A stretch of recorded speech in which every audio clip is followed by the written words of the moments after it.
I noticed after I set this whole thing up, after creating a new account, new Zoom and everything else, it came up to be exactly the same link as the previous one. So even though it wasn't a scheduled meeting or a previously like a recurring meeting, it came up with the exact same thing. So good enough for me. That's what South Suburban does.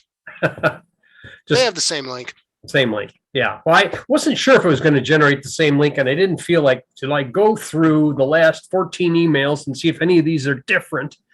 And I thought, no, I'll just go ahead and set up the Zoom and put in the information, and we'll see what it does. Zoom needs an improved password generator. Yeah. Well, I think if you have it dynamic, I think you can have a choice to make the passcode dynamic. And because it's set with a fixed passcode, that's basically what it generates. I think the thing was set up for the, because it worked because it was the same as the last meeting, but it wasn't. That's not normally what we're supposed to do. We're just not organized enough yet since Jerry isn't here to help. Yeah. We'll get there. I've done stuff with Zoom from our church account, and we record on the same machine that we host on.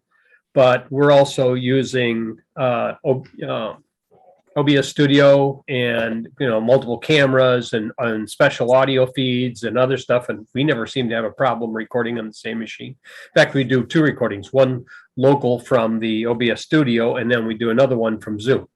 But the Zoom we almost always record to the cloud, and the link automatically gets sent to our church secretary, and she automatically posts it and sends it out to the people that need to have it. Well, normally the leaders have been using the regular Zoom recording, but in addition, Tim does a second recording on his machines, and I'm sure he's working to set that up now. Yeah. And then he wants to edit the videos to put a little header on there and make them a little more refined. So he's got Adobe Premiere, and he's ready to make hacks to the video. That's fine. No, but whatever he uses. And in addition, in Al's case, he only records the speaker program, and Tim records the entire program. Yeah. Okay. There he is. Tim, you've got the audio issue. Tim, you've got the audio issue where it's going double speed again. Your audio is going double speed. That's what happens when you overclock your machine. Yeah, you're not going to overclock this. Maybe your camera is underclocked. Yeah. Are you referring to your clock? Yeah. My internal clock is just fine. Maybe you should just clock the computer. That helps too. Good swift kick in the processor. Well, this is a more than 10-year-old desktop that originally had a dual core in it. I think 4 gigs of memory. It's now got 8 gigs of memory and a quad core, but these are Core 2 quad. I got one of those. That predates the iCore. Yeah. Well, this machine isn't that much more advanced. I think this one was made probably about 8 years ago. It's second generation i7. Oh, man. Well, then I guess you guys aren't ready for what I've got. I've got a Panther Canyon 11th gen. Tiny little Nook PC. Uh-huh. I was looking at you ever look at the actual processor requirements for the different version of Windows? I'm not supposed to be running the last 3 version of Win 10. Yeah. So why not? I've been able to run them on Core 2 processors for a long time. Well, I know you can, but it's not supposed to. I'm just saying, here's what they claim is the earliest. I don't think they want anything earlier than like a 6th generation Intel to run Windows 10. And then anything else. 11. It's 11. There's only one CPU chip, Intel chip, in the 7th gen. And you got to have 8th gen on and only maybe half of the chips they make in those generations are qualified. No, but go to the Windows migration tool and then go see what the specification for Windows 10 2004 is. You're going to find out that Intel chips before 6th generation aren't supported. Yeah, well, Well, anyway, Adam chip they're works. screwing up. Mm-hmm. this is the size, the form factor of mine. Oh, that's nice. That's an Intel NUC. Does it run warm? I've seen them before. I just haven't seen the new current versions. I can get it to run warm. The bottom of it gets a little warm. Yeah. So I put it on a nice hard surface. It's okay. Does it have And, just conduction cooling, or has it got any little baby fan in there? It's got fins and it's got a fan, Okay. All right. but it mostly cools, I think, through conduction. Okay. Because I know like Raspberry Pis and some of the Intel single board computers both relied on free air going across the chip to cool them. And if it Yeah. ran too warm, they just slow down the chip. What you could do with those was supply your own fan. True. And your own heat sink and other stuff. But in the Intel NUC, they at least try to have a fan in there. It's not adequate. If I you're thought about running it taking hard. one of my Raspberry Pis and taking something from an old Pentium 3 that's about this big and a 12-volt fan and just stacking it on top of it. Yeah. Well, I did a little bit of brain salad surgery on this one to bring some internal headers out, like USB 3.0 and USB 2. So They that I didn't wouldn't have they didn't have the 3 come out? no, because it's got Thunderbolt 3 and it's got multiple USB 3.1 type A, Gen, I think it's 2. Okay. And I didn't want to slow those down. All right. So you wanted the additional one you could access. Then I found out that my Linux, at least Ubuntu 2004, doesn't like a PCIe 4 SSD interface. It resulted in I/O errors. So I brought that outside into this little enclosure, which is my second enclosure because the first one could not carry a trim command. The first one was from SSK Corporation. This one is from StarTech. Okay. StarTech, because StarTech has AS Media guts in it, and AS Media has the chip, the bridge chip that can do trim. So it's got the new one that it supports that. Yeah, the 1500 series upward. Can they update the firmware if they need to on any of these things, or they pretty much, Yeah. or you buy a new one? This one can, Okay. but I don't think it'll need to until we go to USB 4. Well, we'll see what happens. And I don't have USB 4. Well, the question is, what is the USB 4 standard going to be the same as what we think it is now? Who knows? I Because don't the want typical thing they do with standards is before they move to a standard, they make sure nobody else is currently compatible with it, and they'll pick that one. So everyone has to make a change. Yeah. Well, you should see all the USB-C standards and all Mhm. the USB 3 dot standards. It's just an incredible disarray. I've downloaded some of those and examined them in some detail years ago. Yeah. And the other thing I've got here is a dock, just a cheap Chinese made dock for the Thunderbolt 3. And I found out that's not good with my USB 3.1 first gen hard drives. They don't like it. There's an old cartoon, the single panel cartoon that shows a picture of a ham radio nut, and he's got this little tiny walkie-talkie in the center with everything sticking out of it. And I'm running a modified Tiny Mite here. Well, here's my hub for USB 3.0. And that's where I put in my hard drives sometimes. And this has available power. Okay. Or I can use it non-powered or powered. I use it powered when I have hard drives attached, unpowered when it's just a webcam and other Okay. peripherals. And then this secondary webcam is on the USB 2 hub. You don't have any problem with it feeding power back into the NUC at all, right? It negotiates that properly? This is independently switched from Ah. Sabrent. Okay. And it's a nice but affordable USB 3.0 hub. So it is isolated. Many Yeah. others are not. Yeah, that's why I wondered, they're like, okay, how do you keep it from burning things up? I did my research and chose wisely is how that happened. Yeah. It's I did a lot interesting. of research, but like I say, this is my second enclosure that goes to USB 3.1 Gen 2 from SATA. Because the first one did not carry trim.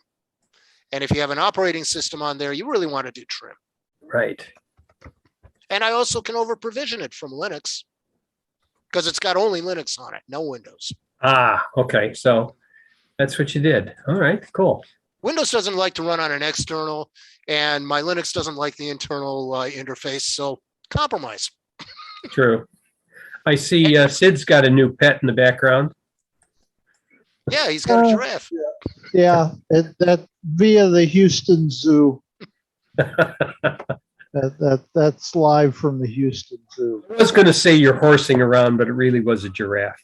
Yeah, Yeah. yeah. I'd stick my neck out and say it was a giraffe. Don't have it sit on your lap. You may have problems. Yeah, they weigh about 1,500 pounds. Giraffes are very good at necking. There you go. There you Just go. don't have them fall over. If they do, they splits. That's bad for a giraffe. Yeah, it is. They They can have- usually get up. Kind of cool though. If you go in, when I was in Africa, they had a facility where they treat wounded giraffes, and they've built it. It's like a bi-level set thing. So you go up to the second level, so you're at head level, and you can feed the giraffes. Get a step ladder out so you can feed the giraffe. Well, that way They you had don't that even at the need the zoo in step Fort- ladder. Yeah, it's a little safer. You were saying, Bert? They had that at the zoo in Fort Wayne also, where you feed the giraffe on Feed the the second giraffe. level. So No, I never got to feed a giraffe. Did hang around some koalas for a while, but not giraffes. By the way, they do smell like eucalyptus. Well, that's better than some things that some animals smell like. Well, does the thing that comes out of the koala smells like eucalyptus, which could smell a lot worse. Got a couple more minutes here, and then we should have other people starting to join, I expect. And of course, yesterday was International Sloth Day. Oh, Yeah, that's why I was so lethargic. I was running really slow. I missed it. I had an experience this week. I went to take my old Motorola Z4 in to get the battery replaced by U-Break iFix. Yep. Turned out to be they broke it instead. Oh, So when they put the new battery in, it ended up bricking the unit and making the power and volume buttons non-functional. So I immediately had to go get a new phone oh, because some of us have to be in contact no matter what we do. Yeah. So my replacement for my Z4 is now a Motorola One 5G Ace/UW. mhm. It happened to be one of the ones they had in stock. Yeah. My Moto G4, the charging, the USB-C charging, it's a small USB-C. It stopped being able to hang on, and I couldn't get it to charge rapidly. Turned out there was some kind of dirt embedded in the port. Yeah. And so I had to get out a flat wooden toothpick and pull out all the dirt. It was literally clay because I do outdoors work. Okay. Volunteer trail stewardship. And so some of the Waltham dirt had gotten into it and had Okay. to be picked out. You know that After that, it Waltham worked dirt? just- Waltham dirt? Waltham. I know Waltham, how it's spelled. I know how it's pronounced though. Waltham. Well, around here these days, this generation says Wolfham. Yeah, But if okay. you were English, it'd be Wolfham. Wolfham, yes. Wolfham. Yeah, like it's right next to Woburn too, right? Woman. Woman. Woman. Yeah. I know. I don't know if I'm going to put any fast chargers on these devices in the future because I think that fast charging may have contributed to the previous battery's demise and it started to bulge. Well, So I'm perfectly happy to slow charge it, and we'll see how the battery does on slow charging. my Moto G for the past 3 years has been fast charging, and it's perfectly fine. I think actually I got it in 2016. Well, mine was starting to look like it was going to birth a flip phone because of the Yeah. battery bulge. Yeah. And I said, it's time. So I took it in, and unfortunately, it did not survive the operation. Yeah. The one good thing was I was able to pull in the backup that had done 6 hours before automatically with Google and restore most of the stuff that was on my phone. Good. So I back up my Moto G to the cloud. Because I do Alright. have this, I do have Google Drive and all that. So why not? Even though they changed how they calculate their limits. right. And I see Tim has got 1, 2, 3 occurrences here now, right? So you're Yeah. trying to crank up the participant count. Okay. No. I've been having trouble with another machine doing recordings, and I'm trying to debug the darn thing. One of the machines has his voice go normal. The other has it go half time, and the other one double time. Oh, that's what that X2 and the X.5 is on the audio, huh?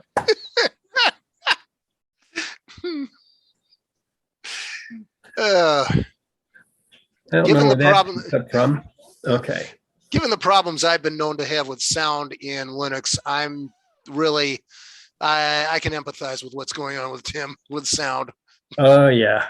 Well, with that, most of the time when I have a sound problem is when I'm using the headset. It doesn't switch from the speakers to the headset real well. But the other machine I just brought in, that's Linux. I've been having trouble trying to do the recording there. Yeah, there are two problems with Linux. One is sound, and the other is sharing audio and video streams. Pipes. In Ubuntu and Mint, that's badly implemented. In Fedora, it's much better. Well, I mean, see, the first machine I came in with, that's Windows. So Yeah. I don't have problems with that. That's solid. Where I have a problem is when who's ever doing the hosting uses the Zoom recording, it pops up a little thing on the screen, and that screws up my thing unless I go across the room to where the other machine is at and click off that GATA. Like you did Tuesday. Yeah, yeah. And that's a pain in the butt to do, especially when you're the presenter and they're expecting you to start. Yeah, not easy. Yeah, well, I tried to get Al not to do that, but he'll do his own thing and he doesn't care. Don't ever try to explain anything to Al.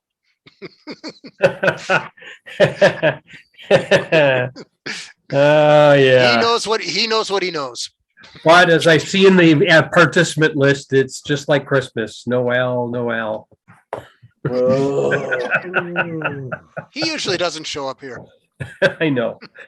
I do have a question though. Sure, go ahead. In Illinois, where we are, wouldn't Al have to get our permission to tape us and record our voices from us, or no? No, I always stipulate at the beginning of the meeting, which Ed hasn't stipulated, that I record the meetings. Well, see that, we haven't started I'm talking recording about yet. now. We haven't started recording yet. So when he wants to start recording, then he has to announce it. Yeah, but I'm giving you permission, Tim, but I'm not, I Yeah. may not give Al permission. Doesn't he have to get Well, our permission? No, you'll get a pop-up when he does it because he uses the one built into Zoom. Yeah. You have to click, got it, that you understood it's being recorded. It's up to you to turn off your mic and also your camera if you don't want to be recorded and just hear. Okay. That's your choice. Yeah. Now, a lot of people, they may have their audio on so they can ask questions, but they'll have the camera off, whatever their reasons were. Yeah, it's just a matter of notification, not a Right. matter of getting prior written consent. No state seems to have that. Well, this is just so we know which people are really there and the other ones are zombies, right? There you go. No, No, I give permission to shoot this side, but not that. Never mind. Well, they I better don't, I turn don't off- care which side as long as it's not the back side.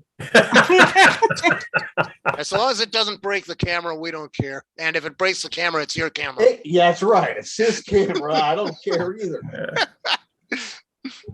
Okay, There was somebody, I think it was actually Madonna, who had in all her contracts. No, it was Mariah Carey. She would only be shot from one side. Correct. And she's not the first one in Hollywood who ever had that. wonderful. Okay, so you're going to start recording, Tim, or did you want me to Yes, do any recording? No, I'll be doing the recording. Okay, So at this time, I am recording.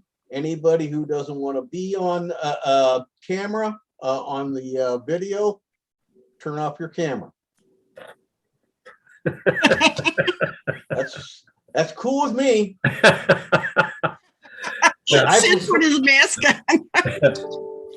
Well, that would be my other choice. I Is mean, that, are you, I- Sid, are you trying to hold us up? You guys are too high for me to hold up. So wouldn't do that. These Who are, was that these are masked the- man? I finally got real N95 masks to wear. The actual 3M N95. So. The only issue with them, they're double strapped. The only issue is breathing through them. You get more humid air inside them because they're much. Uh-oh, Zerpy just decided to jump up. and no mask. Yeah, Well, well, that's better than the giraffe. Okay, so meeting has started. We have open forum first. Anybody brought any questions today? Silence. Everyone's got answers instead. I was talking earlier when we were still before the meeting. We were mentioning about some of the requirements for the different operating systems, and I know Windows 11 expects you to have at least an 8th generation Intel chip or beyond, or one of the AMD Ryzen's, or one of the much newer chips than a lot of us are running in our equipment. Well, I happen to be using the migration tool, and just to see what this machine would say. Well, what is this missing? Well, you need to be running TPM 2.0. We can't find anything like it here. You need to be running this, and this. And you don't have a processor chip that's going to make. So I said, oh, let me see what the processor chip requirements per Windows release are. So I started scouting that on Microsoft to saying, well, what chip do you expect to run Windows 10, 2004, 1903 and earlier? And I determined that this machine shouldn't have run basically almost any of those, because this is only a 2nd generation Intel chip, and they wanted at least an Intel 6th generation chip for almost all of Win 10. So it's interesting that the requirements that they require aren't necessarily a requirement. It's just sort of an advisory. And I saw today in one of the news feeds that a Pentium 4 It runs over 3 gigahertz with 4 gig of memory, has the minimum requirements to run Windows 11 and can run it. Oh my God.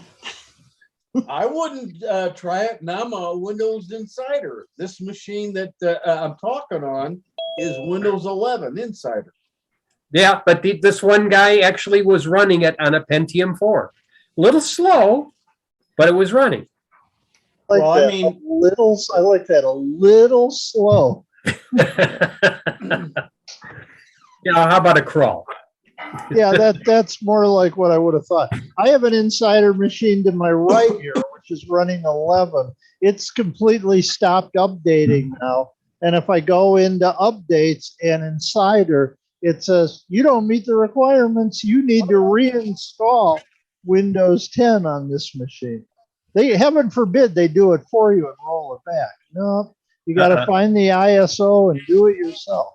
Yeah. Oh, that doesn't bother me. I do that all the time, regardless whether it's Linux, Windows, or Mac. Yeah, but I made the mistake of not downloading all of the Windows 10 ISOs that I probably should have downloaded.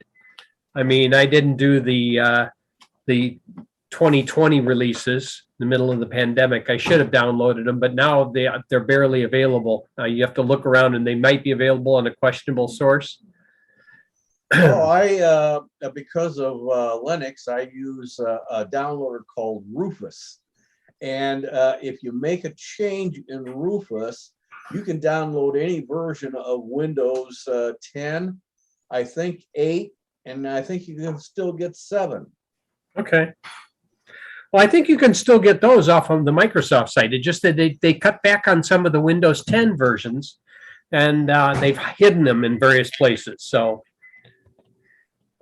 I'll have to check Rufus. But as far as the CPU chips, 8th gen on Intel and Ryzen chips 2000, 3000, 4000, 5000, only about maybe a half of the chips they make in each series has the TPM compliance. Therefore, the other half are considered cheap ones that never will be compliant with 11. You can get a TPM 2.0 add-on card. I want to see you put that in your laptop. That's true. It's going to be a little difficult to put in a laptop. Now, I'm not saying it's impossible, but if you see what Bob is doing over here on his Nook. With a Nook, you just upgrade the main board, which means you upgrade the machine. Yeah. On this old system, it's a business system. It has TPM 1.2. I activated it. You must, to activate, put in a unique TPM password. Every time you plug a USB device in, you have to give the correct password. Otherwise, it will ignore it altogether. Also, there's an option in there to memorize the master boot record of your drive. And if you try and change your drive, which I just did on this machine to do Al's presentation, I needed 10 rather than 11. And the end result was I had to go in and disable that. That's all through the BIOS. And for some manufacturers, it's not already built into your BIOS. You have to go out to the manufacturer's site, get an update, and apply it to your BIOS. Oh, that sounds brutal. No, it's actually for, I don't know how many years, between 5 and 10 years, BIOS updates have been easy as pie. In fact, until you brick your machine. Oh, no.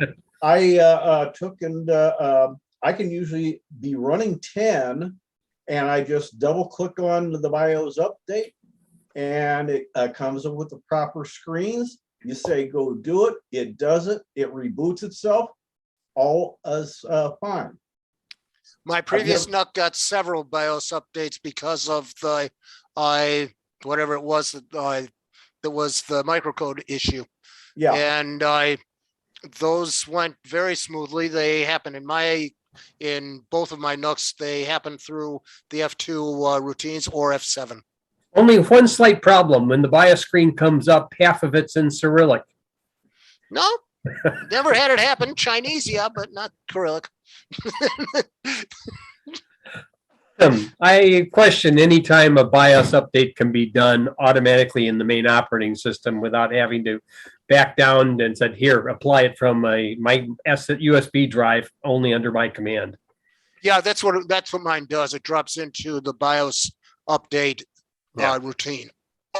It does not do it within the operating system, although you can, but it will then insist on rebooting, and it does the same thing anyway. Okay. yeah.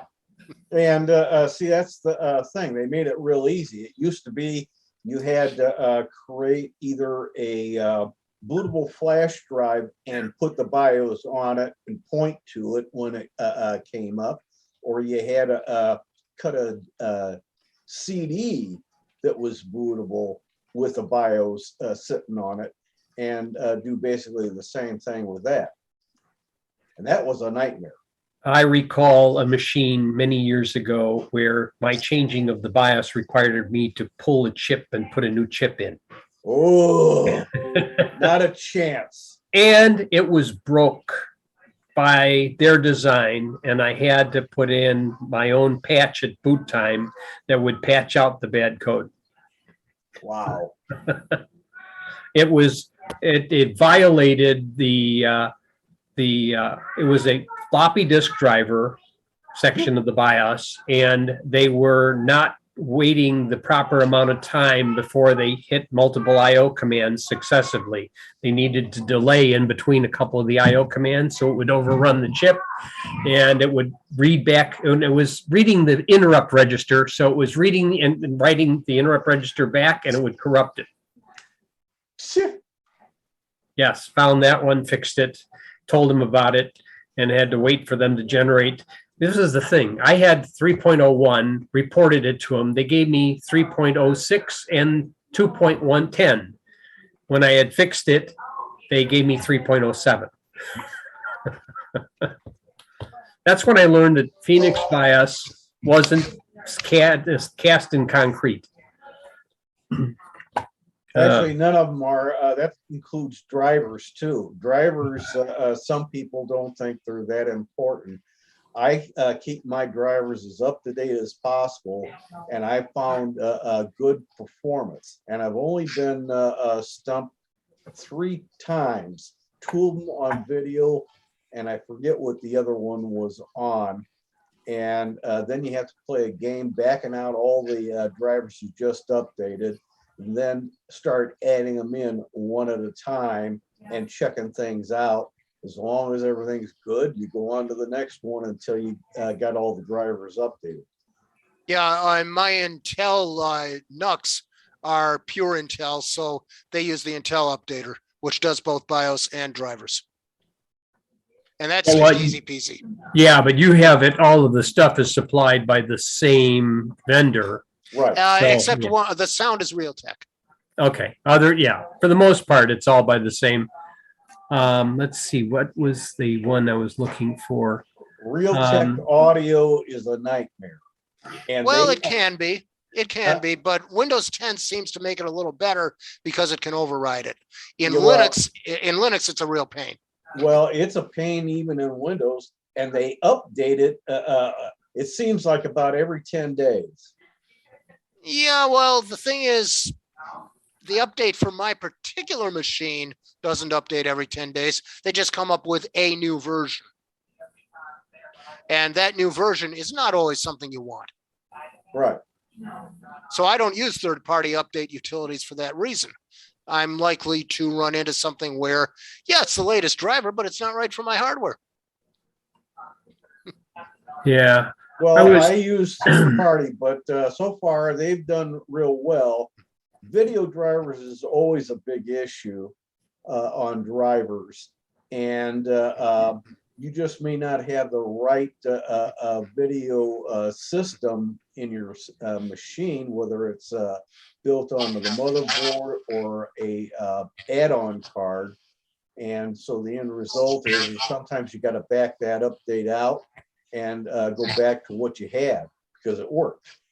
Yeah, NVIDIA used to be really a pain, but it's gotten better.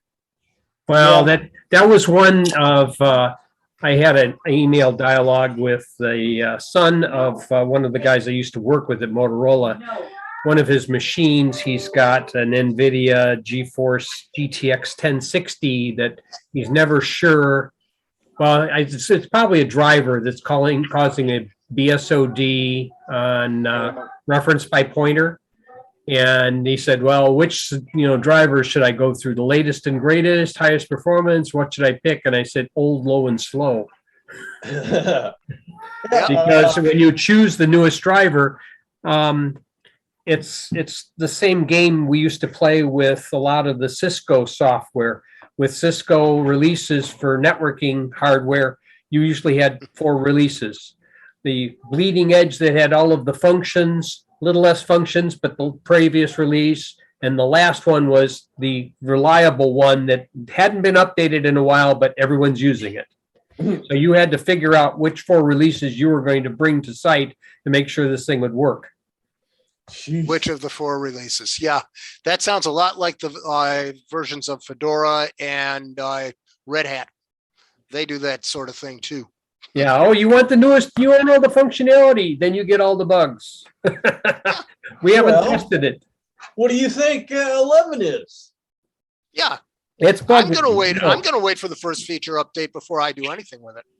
I should not go near it because I am the person that will always find the hidden flaw. Yeah. Well, I'll be lucky if I've got one machine that's truly compliant.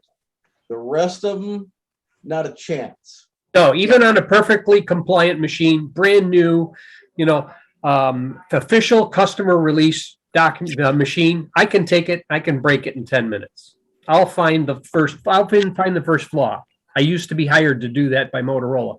Well, a lot of those companies have bug bounties, and some people are making some big bucks. If I was still working, I could do bug bounty and probably sustain my lifestyle the way I wish. It's just that I would do things that, overtype the keyboard buffer. Okay. Do simple things like that. Like, oh, you didn't protect that? You just did a scan F into that buffer and didn't bound it at all? Well, guess what? You just hosed your machine. Stack violation.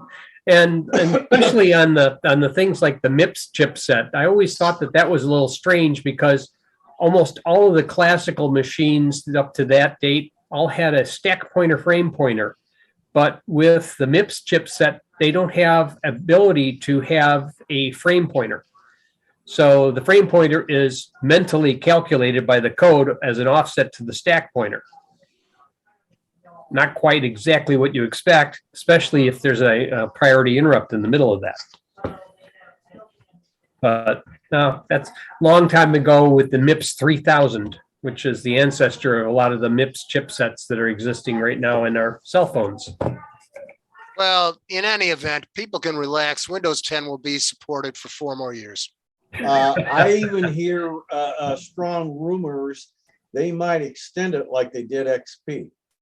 Or They 7. may have to. Or 7, where if you pay enough, they'll extend it.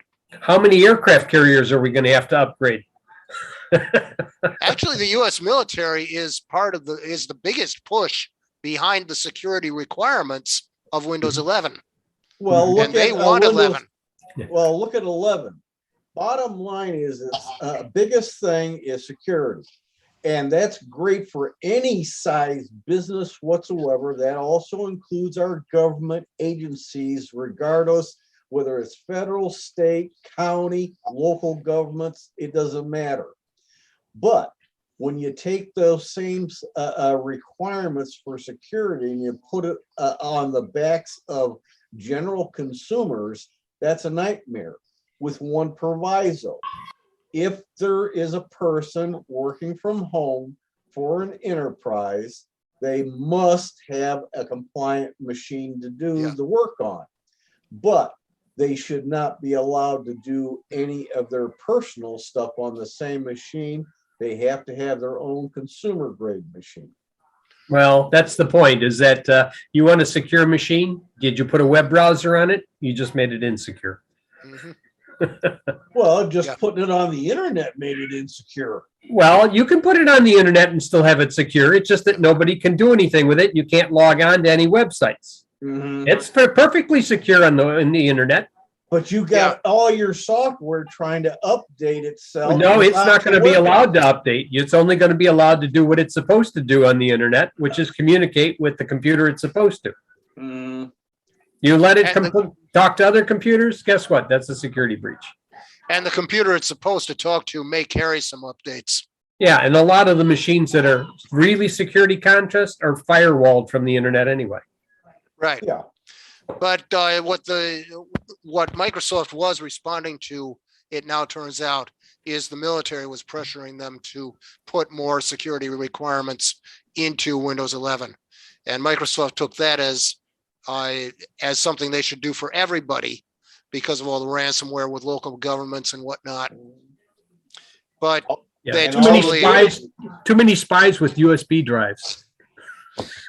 yeah, it doesn't even take that. But all it takes is people not updating or Yeah. blocking updates. But for consumers, they forgot, we don't care. Yeah. Yep.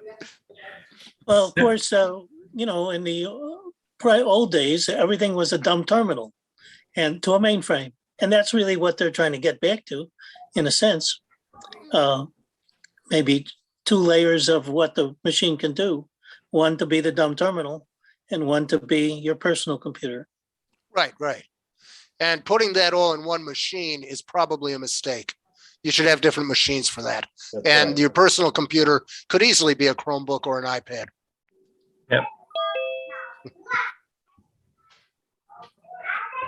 Who's got the kids in the background?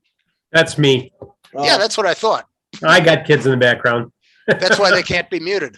That's why they can't be muted. They're supposed to be watching TV right now, but since my wife is on the phone call with somebody, I can hear her talking in the background. Yes.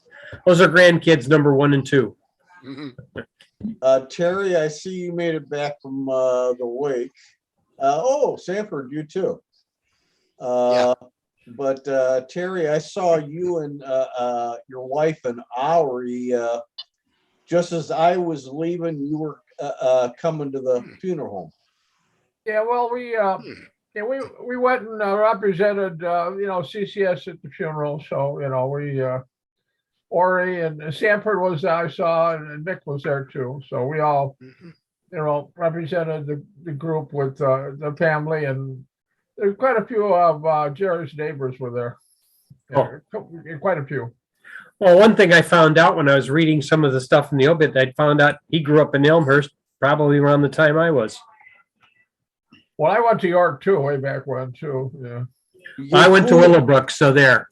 Oh, Willowbrook's Villa Park. my daughter teaches in Willowbrook now. Yeah. Several of my brothers went to York.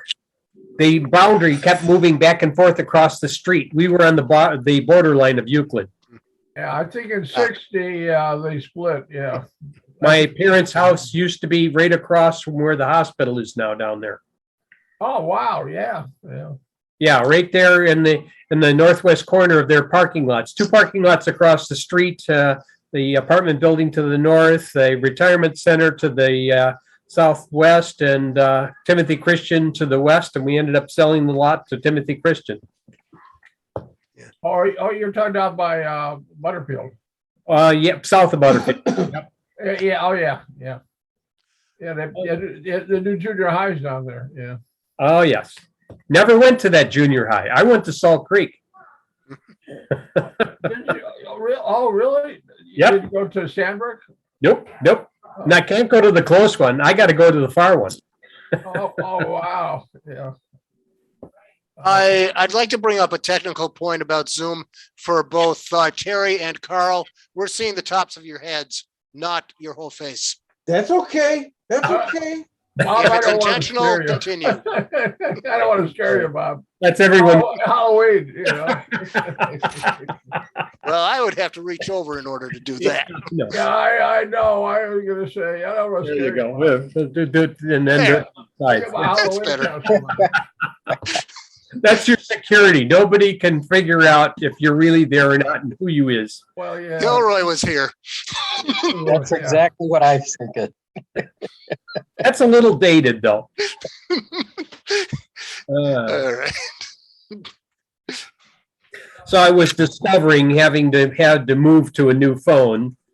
All of the trials and tribulations about all the applications that had saved login credentials, and now I had to redo it all on the new phone. I mean, I could find my password and log in, but had to go through the steps.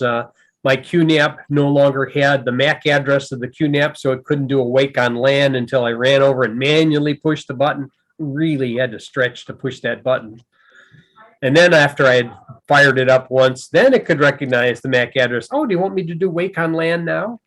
Now you tell me. Yes. But discovering other apps that appeared out of nowhere that I didn't ask for, but just came on the phone, like the new Amazon shopping app. Yeah. Yes, Sid. Two things. The picture next to me is the new Duo for Microsoft that they're actually calling a phone. There was a Wired article that basically said the first generation they refused to call it a phone.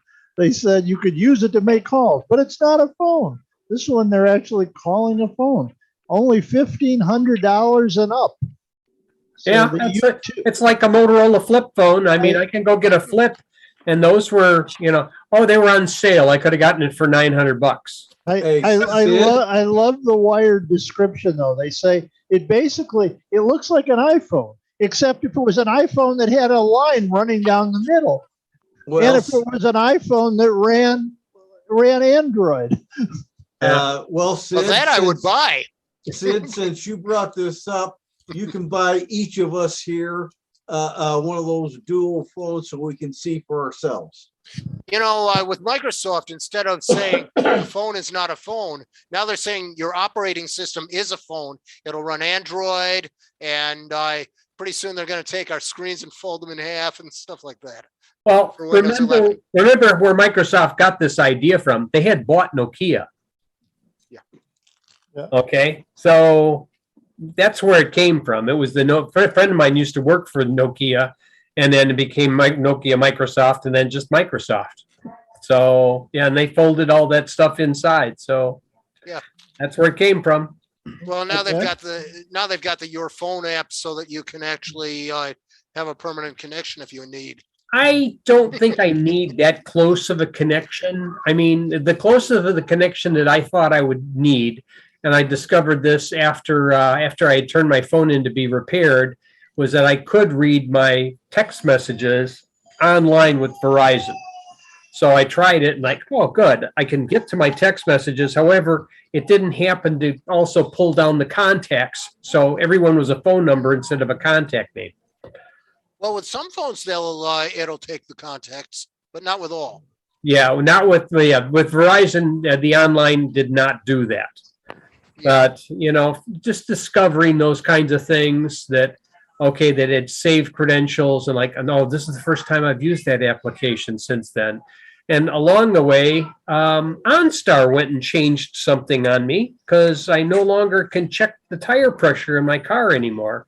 And they seem to think it's my fault for not signing up for the correct plan. I said, my plan didn't change. I'm about to reevaluate my OnStar subscription. So I'll have to call them up and said, why did you take that away? Wait, you're saying there's a tire inflator plan? There is a plan somehow in OnStar that lets you have remote diagnostics, which basically keeps track of your odometer reading and gas mileage, and also your tire pressure. They happily share this information with you every month to let you know your tire pressure is low and you should go fill up your tires. But if you don't have the on-screen console in your car, which I don't have, you can't check to see what the tire pressure is. Electronically, that is. You have to Yeah, get I mean, out. they have these nice cheap gauges that you just stick on there.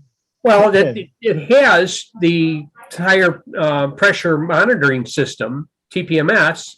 So, I mean, it has the value and it is communicated via OnStar to a GM server. Just why did you decide to take it away from me? Now I have to go call them and then yell at them. I There really you don't go. yell at them. Yeah, but- yelling at phone companies, that does a lot. Oh, yeah, that That's a really phone- does. Yeah. That's a car company. It's different.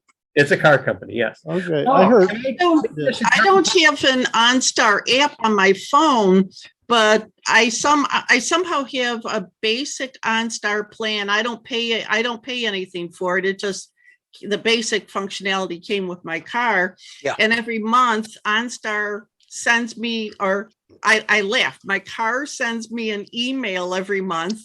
And it tells me the diagnostics you just said. It tells me my tire pressure. Uh-huh.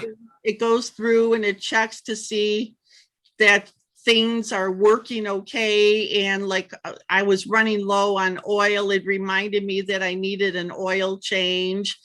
And but I get it in an email. I don't get anything on my phone from OnStar. Well, I used to have it on the OnStar app online. So anytime I'd go in the OnStar app to unlock or lock, and it would automatic. Then they redesigned the app and they moved it around, and now it's gone completely. And I thought, well, what happened here? No, so now I need to go verify with them. Why was it removed? Why was it in there? Change my plan to point to the right one, and you shouldn't be charging me more for something that I've already had. Either that, or I'm going to ask for a very low price on my renewal. I change my credit card in their system and I won't give them a new one. We'll see how that works. there you go. Yeah. There you go. I'm sure that'll bother them a whole lot. I'll just carry one of the extra key fobs with me and then I'll always be able to unlock my car when I need it. That's a concept. Off to the side of that, I don't know if anybody else is on Best Buy's mailing list. Best Buy already has Black Friday stuff live, and the prices are guaranteed through Black Friday. Whoa. So if you buy it now, they'll automatically Yeah. put the difference back on your credit card if it Yeah. goes down. I think they're going to end up not being the only retail outlet that'll do that. That's because of the supply chain issues. I think there's quite a few already in the works, if not already live. And bottom line is with the supply chain shortage, the truck driver shortage, now a tire rubber shortage also. I mean, next, it's going to have everything delivered by carrier pigeon. Yeah, well, there's a driver shortage, but I thought they were going to hire taller drivers. Oh. Where's this gig economy everybody keeps talking about? When are they just going to do it? So to make up with the driver shortage, you drive to the ports. Well, and you pick gotta- it up. It doesn't yourself. help. You would have to actually row a boat about 5 miles out to sea and pick it up off the container. Offhand, when the pandemic hit, all the driver education schools closed down. Yeah. There was already a shortage at that time. Now you got to try and get all those education programs back up and going. It takes some time, and some of the truck drivers you need the most, they haul the gasoline that we put in our vehicles. Mhm. That takes an extra 7 or 8 weeks of extra training on top of a regular CDL license for a semi. Yeah, They in have to Massachusetts. start hiring high schoolers to drive semis. They'll grow into the position. Yeah. Yeah, in Massachusetts, they've even called up the National Guard to drive school buses. I don't doubt it. Yes. It's ridiculous. Interesting. Well, maybe the adage should be, if you find it available in Black Friday, better get it now before somebody else tries to order it and then charge you extra before Christmas. Yeah, odds somebody will are buy it and then it'll be on eBay. everything's going to go up in cost, yeah, it'll be on eBay to make more money, just like they did on graphic cards, high-end graphic cards. Oh, yeah, that's They just were ridiculous. outrageous. The And classic example was isopropyl alcohol. How Yeah. that went up on Yeah. eBay and nobody could get it anywhere else. yeah, and I mean it's all a crazy game that it's almost like, as far as I'm concerned, cryptocurrency. Absolutely no backing of anything, and if you lose it, it's gone. You'll even have probably a right for a tax write-off. Well, if they were to use what cryptocurrency uses with blockchain, they'd have a lot better control over where things are and not lose stuff like they did with my keyboard, where I ended up with 2 of them. Sanford wants to say something. Go ahead. Yeah. Well, what you really don't want to know about is what's going on in the car sale industry. Oh my God. Wow. My wife and I, we've been out looking for a car for the last X number of weeks. What'd you do? Sell your car first? No. This would be, in our case, this is an additional vehicle. Okay. And what we found is a lot of unscrupulous practices by car dealers now. For Yeah. one thing, they're advertising a car at a price. You get to the showroom and they're charging you dealer add-ons that are not in the price. And they're charging you at what, this is only at one dealership so far. I've only found this at a market adjustment. And this one particular car, they market adjusted $5,000 to the price of the car on a used car. Mind Yes. you. This is not a new car. This is a used vehicle. There's another vehicle we were looking at another dealership, and they're pretty much straightforward. What they put on their website is what you pay. Well, they raised their car from last week to this week, the exact same vehicle that has been sitting on their lot for 5 months. They raised it by $2,000. Yeah, depreciated. Yeah. And this is what we're seeing is going on at many dealerships, is they're playing games now. Well, And they're claiming now, they have justification, but some of them, of course, they all claim that they can't get any cars and there's no cars out there for them to sell. This is true on the new cars, but the used cars, there's a lot of used cars out there, and some dealerships have their lots pretty full on used cars. Others don't have hardly any inventory.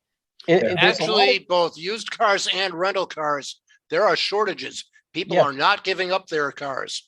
And I get that, but I'm seeing, it's some places I've seen dealerships that had lots of used cars on their lots for sale. They're just playing games is what's going on. And they're artificially inflating the prices needlessly. For instance, that one I said that went up by $2,000 from last week to this week. There's no reason for it to go up other than the fact that market will let them do that. What that's going to wind up doing, as we all know, is it's going to create an inflationary practice. And this is going to keep going till this chip shortage gets settled. We're all going to be in the industry, all going to be in the market at some point to buy a car. right. I say as a general statement, and it's going to backfire on everybody. We're all going to pay big bucks to buy a used car. You're just going to have to put that old Pentium computer chip in your next car. Right. I found it extremely difficult to find cars for sale by owners because the marketing is not there. It's very hard to find them now. What do you got? The Facebook Marketplace. Craigslist is a terrible place to go look for used cars. Hardly anything gets posted on there anymore. I don't know where to look for used cars anymore from by owners. It's difficult. So I'm just giving you guys a heads up on what I've seen personally in this last week. This is in the last week. This has all gone down. Well, in this last week, I've also heard quite a few stories. If your car, new or used, it doesn't matter.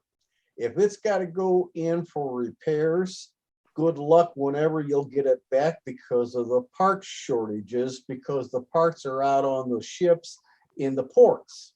Oh. As long as I can get an oil filter for a Prius, I'm good.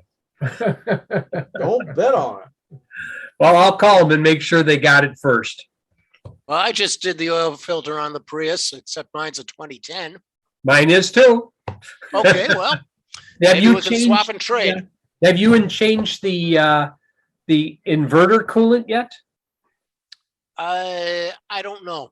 Probably not, but my mechanic would tell me if it needed to be done. They're Well, good. that's the thing is that they were trying to get me to replace both the regular coolant, which is supposed to be done at 10 years, which we didn't because the car's only got 72,000 miles on it. And they want me to change the inverter coolant, which is only supposed to be changed after 15 years.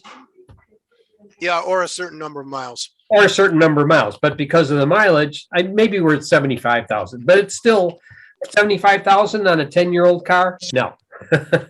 Prius is notorious 11 for too, people so. keeping them.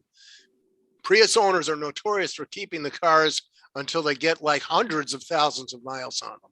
Yeah. I mean, I may have to do the battery before I do get to the next 100,000 miles or so, but wife was looking at, well, maybe we should get a bigger car because it'd be easier to haul stuff for the kids in. And I thought, well, not they're going to be this year. No. Then they have a better supply. Or next year. I mean, there's just something about a car that gets 50 miles a gallon plus that you want to hang on to. And those battery replacements are usually after 200,000 miles. I can tell that there's the battery is charges up faster and discharges faster than it did when it was new. And I can see that a little bit. And also the changing of the tires, I lost a little bit of gas mileage as well. I mean, when it was new, I could go to Michigan and still get 67 miles a gallon coasting behind a semi. And now it's a little harder to get to 60. Mm-hmm. Well, I'm lucky if I get 45 to 50 miles a gallon. But, that's mostly Boston area driving. Yeah. Stop, go. We even had to move one of our Red Sox players out to Waltham because of the traffic.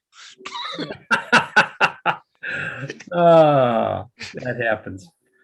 Well, you're still in the playoffs, I think, right? Oh, yeah. Okay. Last I heard. Last I heard. I'll get tonight's news and I'll find out if we still are. But, we've got Kyle Schwarber, who is now Waltham's Kyle Schwarber. Even our mayor. Yeah, I know. We had, I think my wife has the Schwarber t-shirt. I have the Zobers t-shirt. Back when he was a Cubby, yes. All right. Okay, let's see what we got here. Any other questions before I move on to the presentation? Silence. No hands waving. Okay. Hey, if you want questions, I'll ask questions. Go ahead and ask a question. But I don't really have anything particularly important, but I can ask questions. There are stories out there for installing Windows 11 when you don't have a TCM module. And what they're doing is creating a virtual one that Windows then sees and then says, okay, it's there, and it will then install. Intel, almost all their chips do have a virtual TPM system, which has a different name at Intel. They don't call it TPM, but it's in the chip. Right. But that's only not all the chips. Do they store the cryptographic key in the chip, or is it someplace in memory and it just fudged up? It's supposed to be some components inside the CPU chip. No, but it's technically TPM 2.0 is supposed to have cryptographic keys in a separate section of a memory device. Okay. And I didn't know if you could keep it in the main memory and have the BIOS know where it was, or in BIOS, static RAM of some sort. I'm pretty sure it's built into the chip where it's storing it. Yeah, or it's on the same platform as the chip. Yeah. But Sid was talking about a different thing where it's fudged. Is that kept in computer memory? It wouldn't surprise me that it is. I know one thing that they were fudging was just going in and changing a registry that says allow a less secure TPM when you're trying to do the install. Then you don't get any that. updates. Yeah, I've seen that as well. And I saw one also that somehow lets any processor work with 11. And I don't know what they're patching there to allow that. Oh, that's cute. Yeah, but odds are they're not going to get any updates. So why do you want to install an OS, even if it's brand new out of the box, and you can't get any updates? Every month that goes by, you fall farther and farther behind. That's like running Windows XP right now on the internet. Yeah, I have XP on the internet. It works just fine. XP, yeah. With my Panther Canyon 11th gen Intel chipset, I don't think it has a separate TPM module. However, it has the TPM Intel's version of it inside the CPU platform, and I don't think there's any requirement that it be detected as being separate. No, I think if I remember right, but I may be wrong, I think there's a BIOS setting that has to be turned on to activate it. That's Correct. true. And you can't activate until you put in a TPM password. Right. That will always pop up every time you plug in a USB device. And that would be every time I try to boot Linux, and it might interrupt the boot in such a way as to prevent it. Yes. That's or I absolutely can correct. turn off the secure boot when I use Linux.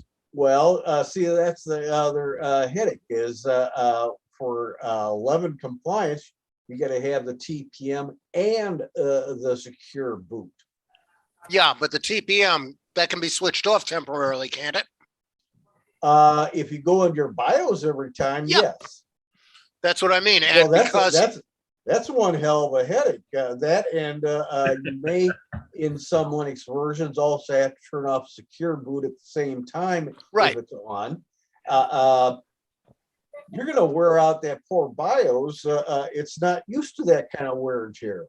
I don't use Windows that often. No, you're probably good a lot farther than you would expect. It's not like a conventional flash memory. Yeah. That's I'm because always it's got a turning off battery secure boot. holding it up. Yes. I'm always turning off secure boot as it stands in order to boot USB utilities Yeah. or Yeah, even and a live USB. And if I read right, part of the 11 requirements is disabling any ability to turn that off. That's not true. Okay, that I had read that in one piece, but That again, will never fly with anybody. You New can't, machines may be set up that way, but that's the manufacturer. That's not a requirement for Windows. yeah, I had thought that was one of them. The other one, I attended a 2-day build up of a NUC machine with Barry from Intel, put on by ASI. And one of the things Barry was talking about was availability, or I should say non-availability. It's scary how much stuff isn't going to be available for 6 months, 8 months. He's talking about these different NUCs and he's going, and this won't be available for 8 months. And this one may be 6 months. Yeah, there's a pro version of Panther Canyon that won't be available for who knows how long. Well, But right now, the version I got is available, but the tall version may never be available. the chip shortage alone, the earliest I'm hearing predictions for an easement is in the fall of next year.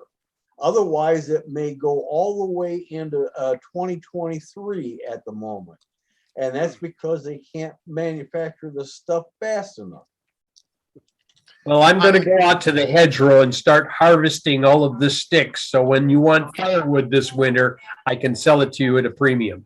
There you go. I wouldn't say about that one. No, but the shortage, there's quite a bit of shortage stuff going on. And then of course Microsoft has to bring out a new operating system that needs new machines Yep. at the time of chip shortages. Yeah, Great and timing. since the businesses maybe starting to suck them up along with government agencies as well. Guess what the price is going to be to the consumer? Premium. Past premium. What we need to do is claim back all the chips from all the crypto mining people. Yeah, there's been talk about banning that. China has banned it, but that's for a different reason. That's because they're using it to try and break into our networks. Well, China no, also bans TPM, Yep. and there's a separate Windows 11 edition that is going to go to China, Russia, Iran, and all these other places that ban TPM, because with TPM they can't spy on their citizens. Oh, poor things. So Look if at you all that criminal activity. Russian, you can have a copy of Windows 11 on that XP hardware. Okay, let's do this. I think I'll start sharing this thing. Okay. Okay. How's that look for everyone? Hey, all right. Not too big, not too small.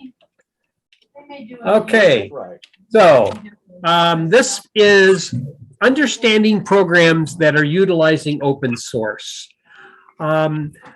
Sometimes you have a very, very small operation manual and you want to know basically what can this thing do, okay? And you know that there's more capabilities in this piece of hardware than in a software that you might have led on to believe, but because they don't choose to document it, you don't know what it's capable of doing.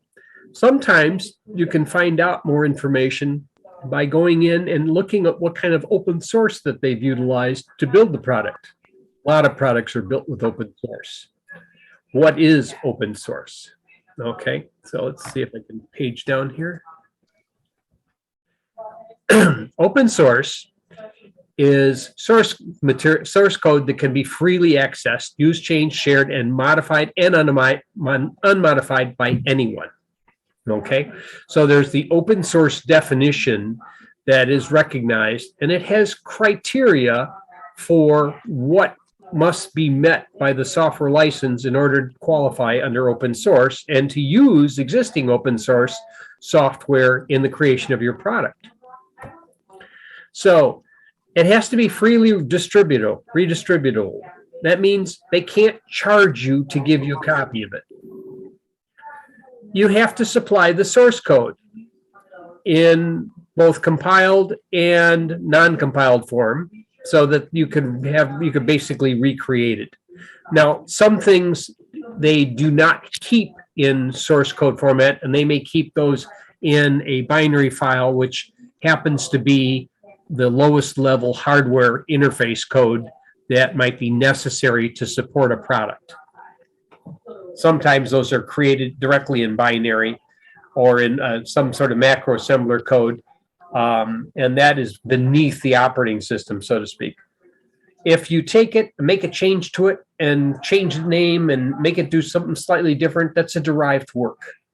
So you also have to, if you started with something that was shared, you got to distribute it the same way as if you were using it yourself, unmodified. You have to remember who wrote it, and you got to keep the original author and the patches, whoever made changes to it, as part of the source code as well. Sometimes that's the only comments you'll find in some of these source texts. So I'll warn you, all you're going to see is the names of the people. You can't discriminate. You can't discriminate against certain fields of endeavor, okay? No genetic research restrictions. The license should be distributed with the rights so that everybody who's using this can redistribute it to somebody else without having to purchase an additional license. You can't have it specific to a product if you used open source. So you can't bundle it and then call it, oh, this is IBM open source. Doesn't work that way. And you can't automatically try and hamper other software that might exist. I don't think there's any open source antivirus programs, but that might have an issue with item 9. And it must be technology neutral. That means it can't favor one chip over another. Okay, so that's the ground rules for open source. But how does open source tell you about a product? Well, if you can find the open source available for the particular product you have, you can gain some insight as to what was used to create and develop the product. And if it uses OpenWRT. OpenWRT stands for Open Wireless Router Technology. So it is a wireless router source code that you could put on some of the router platforms to replace the thing you got from Linksys or Belkin or any one of these other manufacturers that gave you a large enough platform. You can replace the software and keep yourself up to date as long as the hardware supports it, and add some additional functions. Like maybe you have the issue with the WPA bug that allows people to compromise WPA2 personal. Well, you could use a OpenWRT image, upgrade your router, and close that security loophole. So how do they supply the open source use? Typically, you go to a web page that they have provided, and they give you a link, and you download it yourself, and it comes down as a .gzip file or GZ. It is, and if it's, and you're wondering, well, how do I take this apart and see what's in there? Well, if you are familiar with Linux, you already know how to unzip, and you already know how to uncompress and tower expand. If not, you have to find a utility that runs under your Windows platform, and one of them is 7-Zip. 7-Zip will take apart the gzip file. It'll take apart the tar file. It'll take apart a compressed file inside of a tar file. It'll keep on doing it as many nesting levels as they've done. And once you finally get it expanded out, you can see what's in there and either bring it into your file system or browse it right in place. If they're .c files, they're C language code. If they're .h files, they're also C language code. You might also see other kinds of files. .s for assembly code. You might find JSONs. You might find HTMLs. You'll find TXT files. You'll find various kinds of document files. Sometimes they are not in Word, but they're in a different kind of documentation format. But most of them are compatible with utilities you might use to go through them. I like to use Notepad++, and that usually can open a whole lot of these things. So, what are some of the more common modules you might find? When you're looking in there and you're looking at all these strange names that you might be looking in there and like, oh, what's this? BusyBox. The minute you see BusyBox, it tells you something about an embedded Linux system that you may not have been aware of. This one module is a suite of programs that include over 300 different commands that would normally be available on just about any Linux or Unix machine. When you first fire it up out of the box, this is the utilities you normally get. It's got the awk, it's got cat grep, it's got cp, dd, sed, it's got all of the date and time functions, it's got the sudo, it's got all of this that's normally built into your standard interface. That's what's in BusyBox.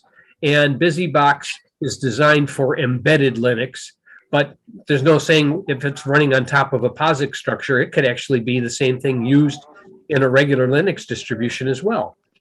And if you want more information about just this set of modules, this is a link that you can tag into and you can go look at it, and it'll show you all of the modules that are there. There's a lot of them in there. Okay, so how do you infer what a product might do if it's from open source? Well, they have to provide you both the module and their changes to the module. So you can see that they have both of these present. You get an idea, oh, they're changing that, okay? And you can find maybe the keyboard interface or the input interface. Maybe there's no possibility for a keyboard, but it has an input port where it can look and see whether or not commands have been entered. Sometimes some devices boot up and they run perfectly happy without a console. However, the concept of a console is baked into a Linux system. There is a console, whether or not that console is not being displayed anywhere. is oblivious to you, it still exists. So sometimes on the hardware, they'll leave a pinout where you can connect in a TTL port and you can actually access the console. So you might find in the source code for open source how they handle that interface and how they handle if there's a device there or there isn't a device there. And they may actually have backdoors that they've coded in there that says, if this hardware strap is enabled, go ahead and send the prompt out to the console. Or if you see a character come in that looks like a carriage return from this port, send a Unix prompt out to it. So you could find that by looking in the open source. And you might find some undocumented commands that might exist that through maybe you find the Apache code that's in there in somebody's thing and you see, oh, look, it supports this, and this web pages as well. And they never documented this at all in the manual. Frequently places like some of the routers, you may have undocumented commands that tell you about some of the internal values of various fields that you wouldn't have normally seen. Timeout values, whether or not it can support IPv6, those kinds of things used to be viewable only through specific web pages available on a Linksys router. So is everything included in the open source? Well, yes and no. Sometimes some utilities are needed that are external to the source code, and the makefiles can reference the internet source code repositories. I was looking inside the Blink camera sync module, and it is a makefile that references an internet address. Obviously, that is not here. It's not in the source code, but it's a pointer outside. So this is a package that was referenced in there that can allow a host computer that has an Intel Prism wireless chipset to mimic a host-based access point. And it includes the host APD daemon and a WPA supplicant. And this is all on that Finland website. Perfectly open source there, and it's available. You can download everything you wanted, but I was kind of surprised to see the makefile for the utility reference an external source. And are the modules easy to read? No. If they were, anybody could do this. Usually, a lot of these modules are stripped of all the source code lines other than obvious statements about this is a 0x10. And it's somewhat obfuscated so that you mere mortals are not allowed to understand what it's attempting to do. But a reasonable programmer can usually figure out what they're attempting to do. And just having the names of the modules and where they're called give you some light as to what they're attempting to do. And again, I mentioned that some manufacturers will supply some lowest level interfaces like binary files, which allowed you to build the image, but you might not have access to what that module may do completely.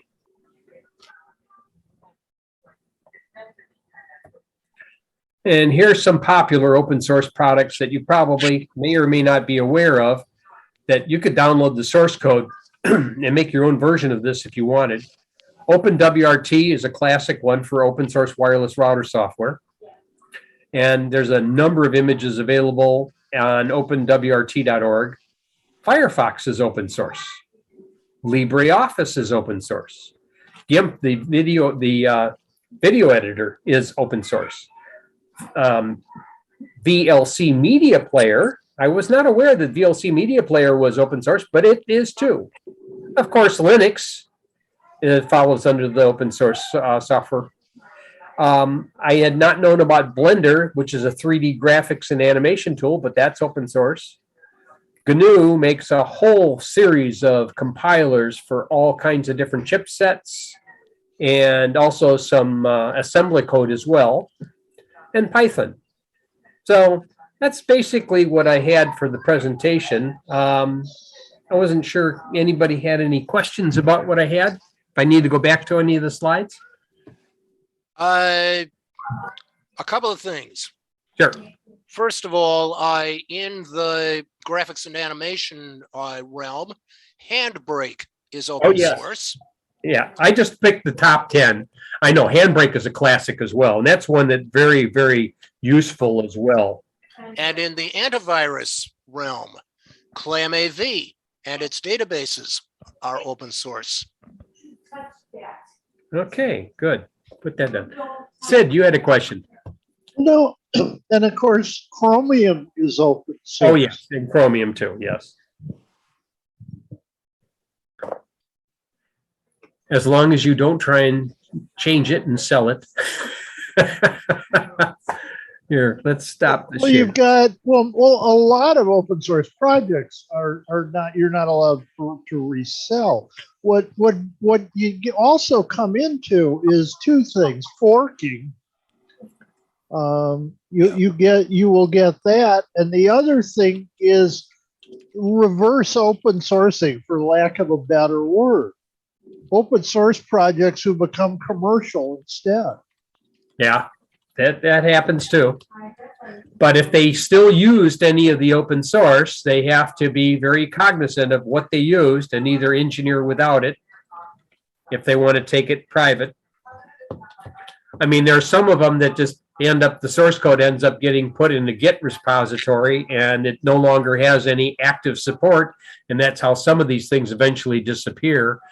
I know there was a lot of discussion way back when on the BusyBox as to what was going to be allowed via the original open source and what not.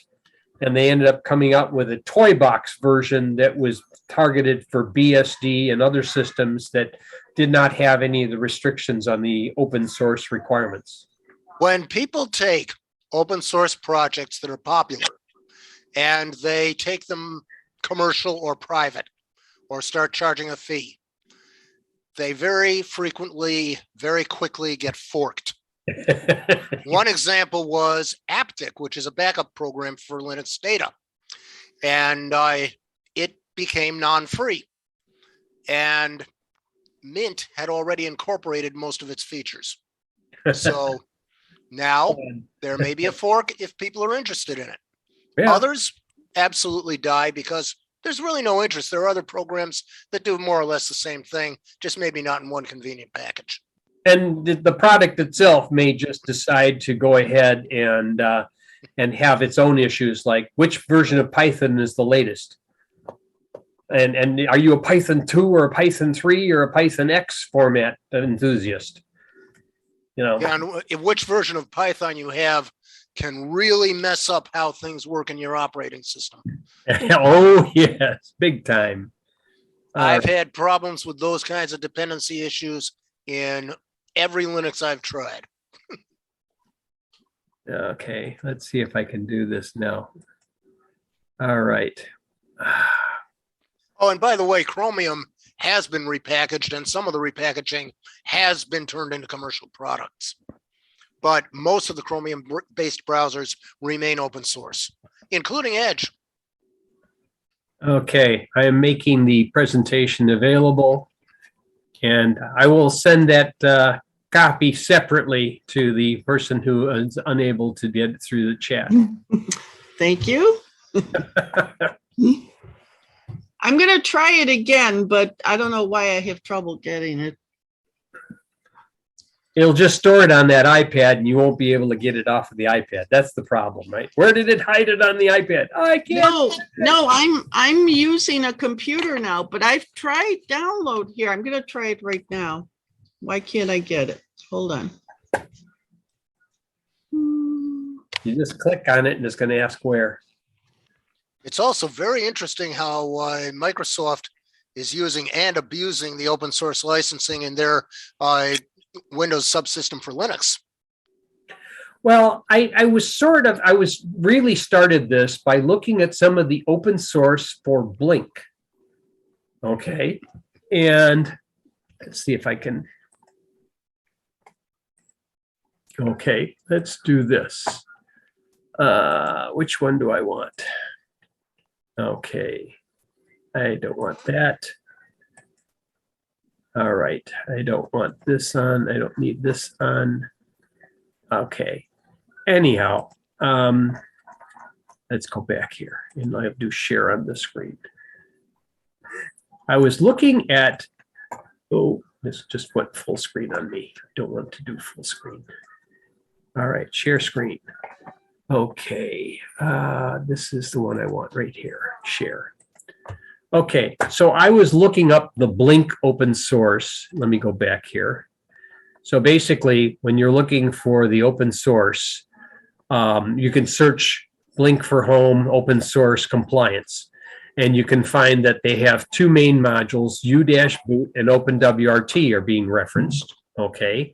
And here's their open source attribution.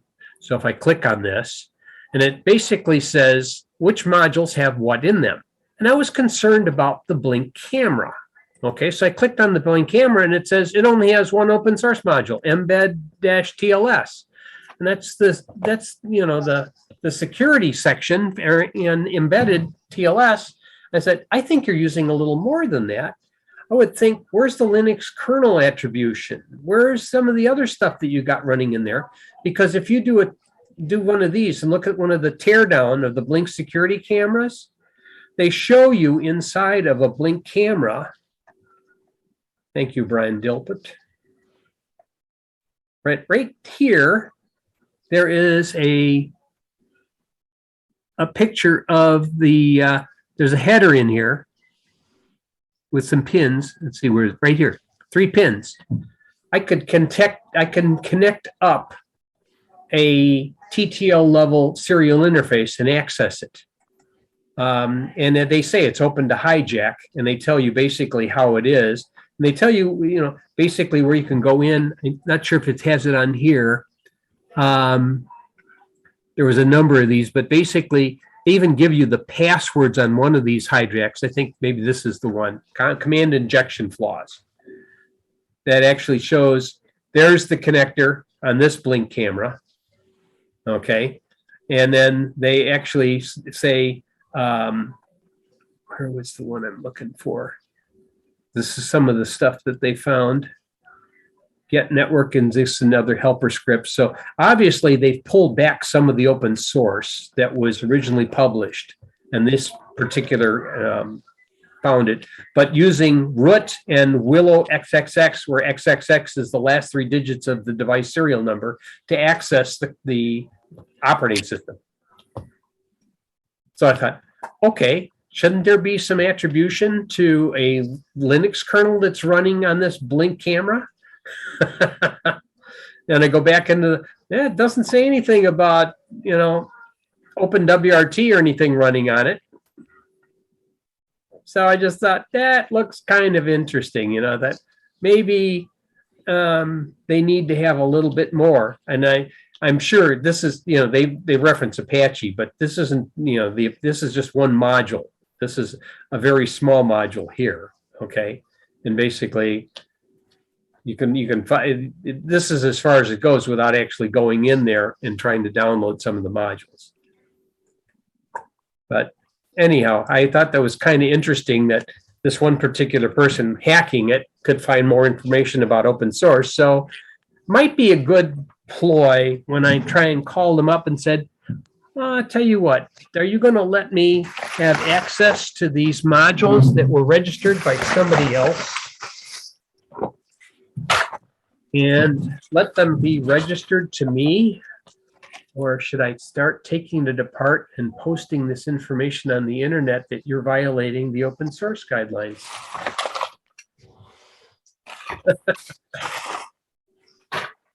But if I have more time, I would be taking those apart and showing you what's inside of them. So there is a method to my madness of what I was trying to attempt. Haven't finished it yet, but it's a good start, I think. I have pulled down the modules I want. The open source that they publicly admit to was probably about 60 megabytes in compressed format.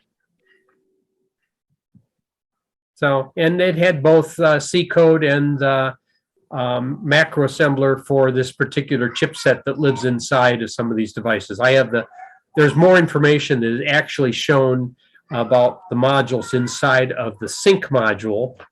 And the sync module is a different box. If you are familiar with how Blink things work, the cameras live, but that's the power supply. I need the module. The module is in here somewhere, it's hiding.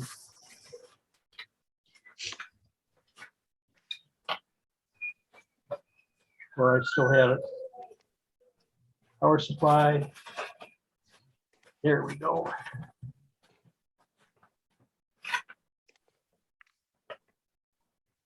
Camera. If I have the Blink Mini, it doesn't need, that's why, you're over here. This guy. That's what a sync module looks like. And it's got a micro USB on this side, and it's got a regular size USB on this side. And that's the only connections you find on it. That's just the two modules. But inside the sync module, I can find a teardown on that as well. There's like a wireless chipset in there, was it an Altheros chipset, along with a 512 kilobit DRAM chip as well. So it's got 32 kilobytes of storage. Not a big amount, but the sync module is supposed to work between the cameras and the internet. So the cameras like to talk to the Blink module, the sync module, and the sync module then talks to your wireless router. Well, so it makes sense that there is a chipset inside of here, which is an Altheros chipset, which does wireless. And he either communicates, and I'm not sure if it's 900 megahertz or if it's Bluetooth low energy, talks to the other devices in a Blink camera setup, and then transmits that information to the internet. But if you try and register a camera whose serial number is already registered, you get a nasty gram from the Blink software that says it's already registered to another. So once it says it's registered to another, you can't do too much with it, unfortunately. But I figure if I can take apart the camera and hack it or into the sync module and make it do what I need it to do, more power to me. Make it think it's talking to Amazon when in fact it can't. And this is where I find out whether it's got TPM 2.0 or not. Any other questions? I put up my sync module, but complete with soap in it. So that would be my sync module. Not quite the same thing. I put a few links in chat. One is a story on the best open source project for beginners. One is these two Sigma guys actually parse down all the data from GitHub, and they do a running list of the most popular projects on GitHub. So you can look at that one. And then the last one is a YouTube video on getting started with open source projects. Cool. Excellent.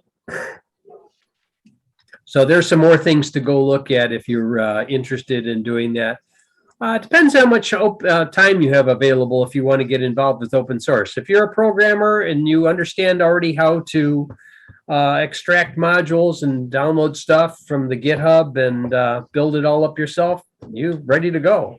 However, if you are still learning, well, sometimes an open source project is an easy way to get started. If you already got something that works, all you have to do is figure out how they built it and make it work for you, and then make a change to it that makes it easier for you to use.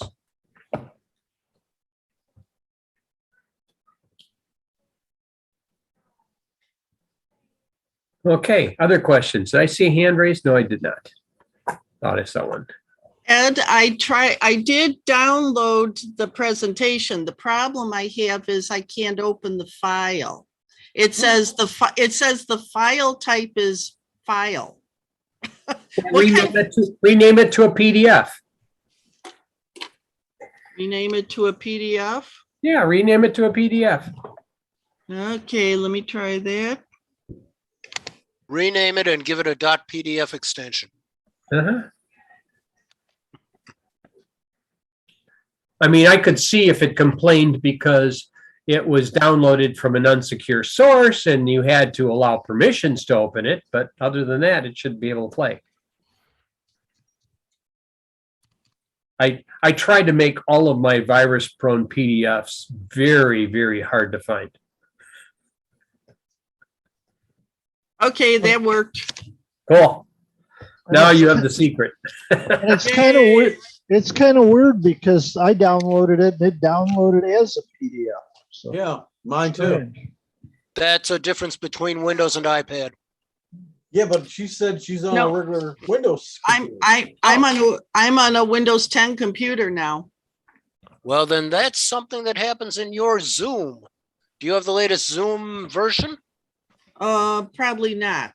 You're supposed to be on 5.8.1, and once a month minimum, you need to be doing a check for update. Okay, Yeah, I usually check before I go in and host a meeting. I almost always check to see if there's an update. And I think this update slipped in at the beginning of the week. Well, Okay. it's been around a little longer than that, but Well, that's when I noticed it. Yeah. I try not to, update too often. The thing that I haven't ever been able to find out is what happens if I update and it breaks Zoom.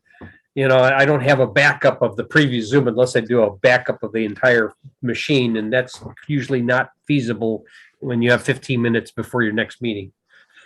well, within each month, I do backups, and I can restore in about 10 minutes. Yeah. Well, they overwrite it. They uninstall the old one and bring in the new one, so you can't revert it, unfortunately. So, If you saved the old installer, would you be able to put in the old version? not Or does the sure. installer automatically do the latest? I think it automatically does the latest. I think it downloads a stub just like Chrome does, and it always gets the latest. I was able once upon a time to download an old version of Chrome manually, and I installed it on the machine, and it stopped updating Chrome for a while. Like, oh, what a wonderful thing! I don't have to worry about getting a bad version, because I had a couple of versions of Chrome that came through around 79 that caused me to blue screen on a Win 7 machine. Like, this isn't good.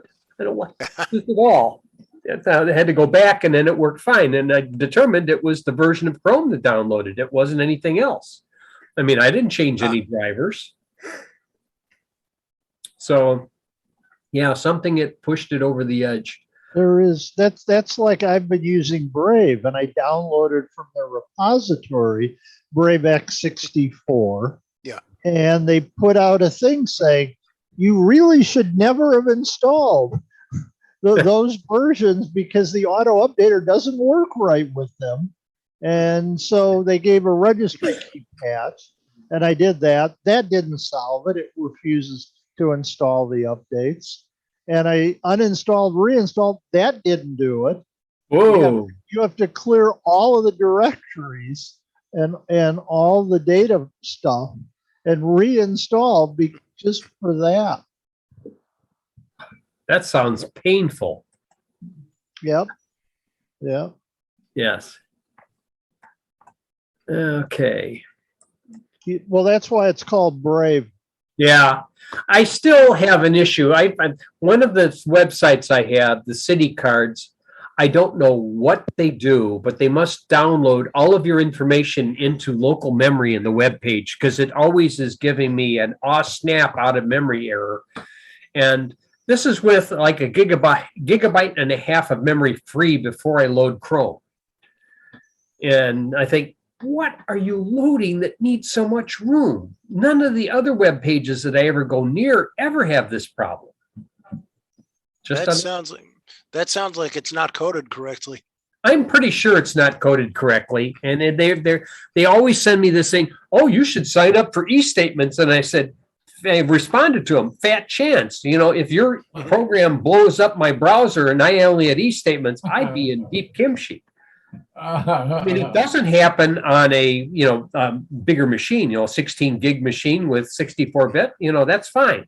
But it just means that they are making this web page horribly inefficient, downloading all this stuff and using up, and whatever it's doing, it's taking up a lot of memory. So I can't see the purpose of this thing. I just need to download this, pay this bill, and go and log off. You should see what happens every time I go into my apartment community's resident portal. It tries to load everything that's been posted in the last 3 years to the site. Ah. I can never get it to load. Even Ever. And I've got even on your 16 nook. gig of mem. Yeah. I've got 16 gig of memory. It never makes it. Oh, that is bad. So I occasionally get to look at my payment history, and if I had to make a payment, I don't think I could do it. I mean, I thought about maybe I should just go in and say, email me the statement. Just send it to me. I don't care. It's unsecure. Send me the stupid statement. then I at least have the statement. I don't have to log into their site because I can set autopay. Then I don't need them. Get the phone app. Yeah. But the problem is that there's so many things that are popping up on the phones now that you cannot remove the Amazon app that showed up on this Android 11 new phone. It can't be removed. Really? It isn't. You can take. I unloaded all. I looked at it and I said, how big is this thing? This thing is huge. I mean, it was far larger than I think it ever needed to be. Let me just go in here and manage, and let's find the Amazon. Amazon shopping is, what was this? That wasn't the one. It had downloaded some updates as well, and it was a lot larger. And after I removed all the updates, it got much smaller. But I tried to. Okay, it let me. I said, "Oh, I'll check the checkbox next to it. It let me remove it, right?" And then I look and said, "Oh, you can install stuff. Here's what's new, but it won't let you take it out of the basic." I could remove the updates, but I couldn't remove the app. I thought I need this like a hole in the head, because now when I go and check my Amazon orders, it wants to load the app by default instead of going to a web browser, which is my preferred method of operation. That must be a Moto Z thing, because my Moto G4 doesn't have that. This is the Moto 1 Ace, so it might be only on the Ace because it wasn't on my Z4. I'm pretty sure I didn't have that app before, and it looks like it's relatively recent. Just sort of, because where's this smile come from? I never used the Amazon app on my other phone, and pretty soon, and everybody has to have their app on your phone, and they all want to run at the same time. Yeah. You find out that a 4 gig phone ain't going to work anymore. Because I know people have 2 gig phones that used to work fine and now they don't. My phone is slow. I can't load anything. I'm out of memory because I took too many pictures. No, you took too many apps. Yeah, that's how they get you to get new hardware. Yeah, but the new hardware ain't that. I mean, I was looking at the different phones. So I walked into Verizon and I wanted to say, okay, well, what phones do you actually have in stock in this store? Because I'm going to walk out with a phone, but I'm not going to go look at the ones that you don't have. Or I'm going to go find another store. And so I had a choice between this and a Motorola Edge. And, we have an Edge, but it's not that size. It's a little smaller. And I said, then you have the 2020 version of the Edge mobile, not the 20. Oh, no, it's a 2021. And I said, no, that's the 2020 if it's a little smaller. Because the phones have been getting bigger and bigger and bigger and bigger and bigger and bigger. So they just keep on growing. This one is actually like maybe about a centimeter longer than my previous Z4. So obviously it wouldn't fit the case. Had to get a new case. Yeah. That's why they have to make them foldable now. Well, that's about the next step is the foldable ones. But I wasn't impressed on, they say that what was it? I can get a Motorola flip phone, but there was nothing on the Verizon site that said that it supported 5G yet. I mean, it's coming or something like that. It doesn't support the wideband. It may support some of the 5G. With the plan I got, this is ultra wideband, but I'm not using the ultra wideband because I'd have to pay another $40 a month for a plan that would support it. So I'm still on the over 55 with the unlimited data, and it will use 5G. It just won't use it as fast as it possibly can. I was still getting 60 and 70 megabit downloads So I thought, okay, it's fast enough for what I would need on a phone. The difference between this and the Z4, it's got half the SRAM or the storage available. So it only had a 64 gig instead of a 128. I have another 64 gig SD card that this one does support. Flip phone, no SD cards. Yeah, I mean, you got 256 gig of storage, but no SD cards. So you have to say, well, what can I work with? What can I work without? And this one happened to be in the $300 price range. So I said, yeah, this is the winner right here, chicken dinner. Yeah.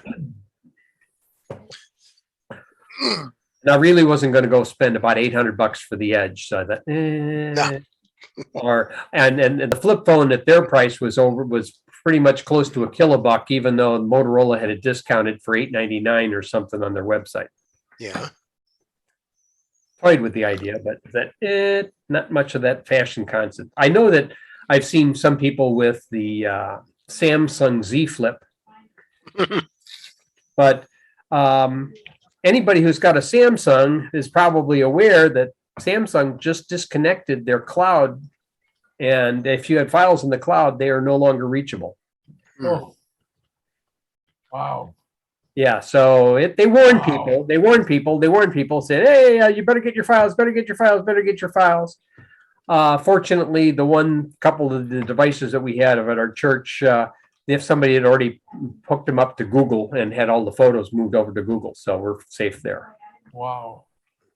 But yeah, Samsung can't make a business of the cloud, so they got out of the cloud. I'm just wondering who's going to be the next one to leave, And Costco's loaded with all kinds of Samsung products. Have you noticed? I bet all their appliances are all Samsung and Costco. Yeah, they have a lot of them. That's because they have a deal. It's just like what Walmart does. Okay, Walmart, Costco, all these big vendors go to the manufacturers and said, I'm going to rep your stuff and you're going to give me the best price on it. And you want to know how they do that? It's because it's not the newest stuff. Go look again and see how many of those, when the model was produced, you're going to find out you're probably picking up a model that's maybe a couple of years old. Oh, I see. That's why you're getting such a good price on it. You're not paying list. You're not getting the brand new newest device. If you're getting a brand new newest device, you're paying full retail. Oh, I see. Yep. Yeah, that's the secret of the big boys. When they want to give you a discount, yeah, you're going to get a 64-inch screen, but it won't be a 2021 model. It's going to be a little older. Nobody's got a 21 model. Those are all in boats off of Los Angeles.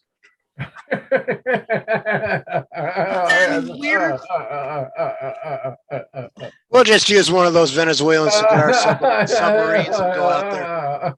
Yeah, and we'll pick it unless you got some guy that's running drugs in it, you might get into one. But then where can you get the newest models at then? If somebody is going to pay the freight and air freight it in from wherever it's manufactured, that's one way. You bypass the boat when it comes in via air. Well, I'm not talking about now during the problem we're having getting things, but let's say pre-pandemic. If they had it, then if you go over to some place like Best Buy and go see when the model was created, or you can go and see other places that online places that might have newer models. Yeah, you're going to be paying the premium for them. But just check the model up and then go to the manufacturer's site and see some other information about it. You should be able to detect, if you really want to know, download the manual for it and see when the manual was printed. That gives you a clue. But then if you want to actually see it before you buy it, you want to actually go to a store and see it. Is there really a little hard? That's a little hard. That's like what I was doing when I needed a new phone, not a phone, new stove. We looked at the stoves and a lot of them had all of the front panel is right in front. Okay. On a gas stove. We wanted gas. I don't have the electric connection to put in a 40 amp 220 volt connection and then watch my meter spin.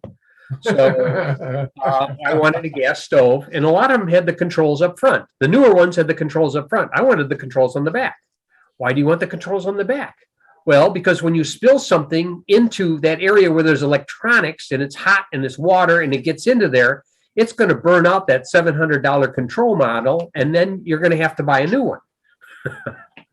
If it's on the back of the stove, it's less likely to have something spilled into it.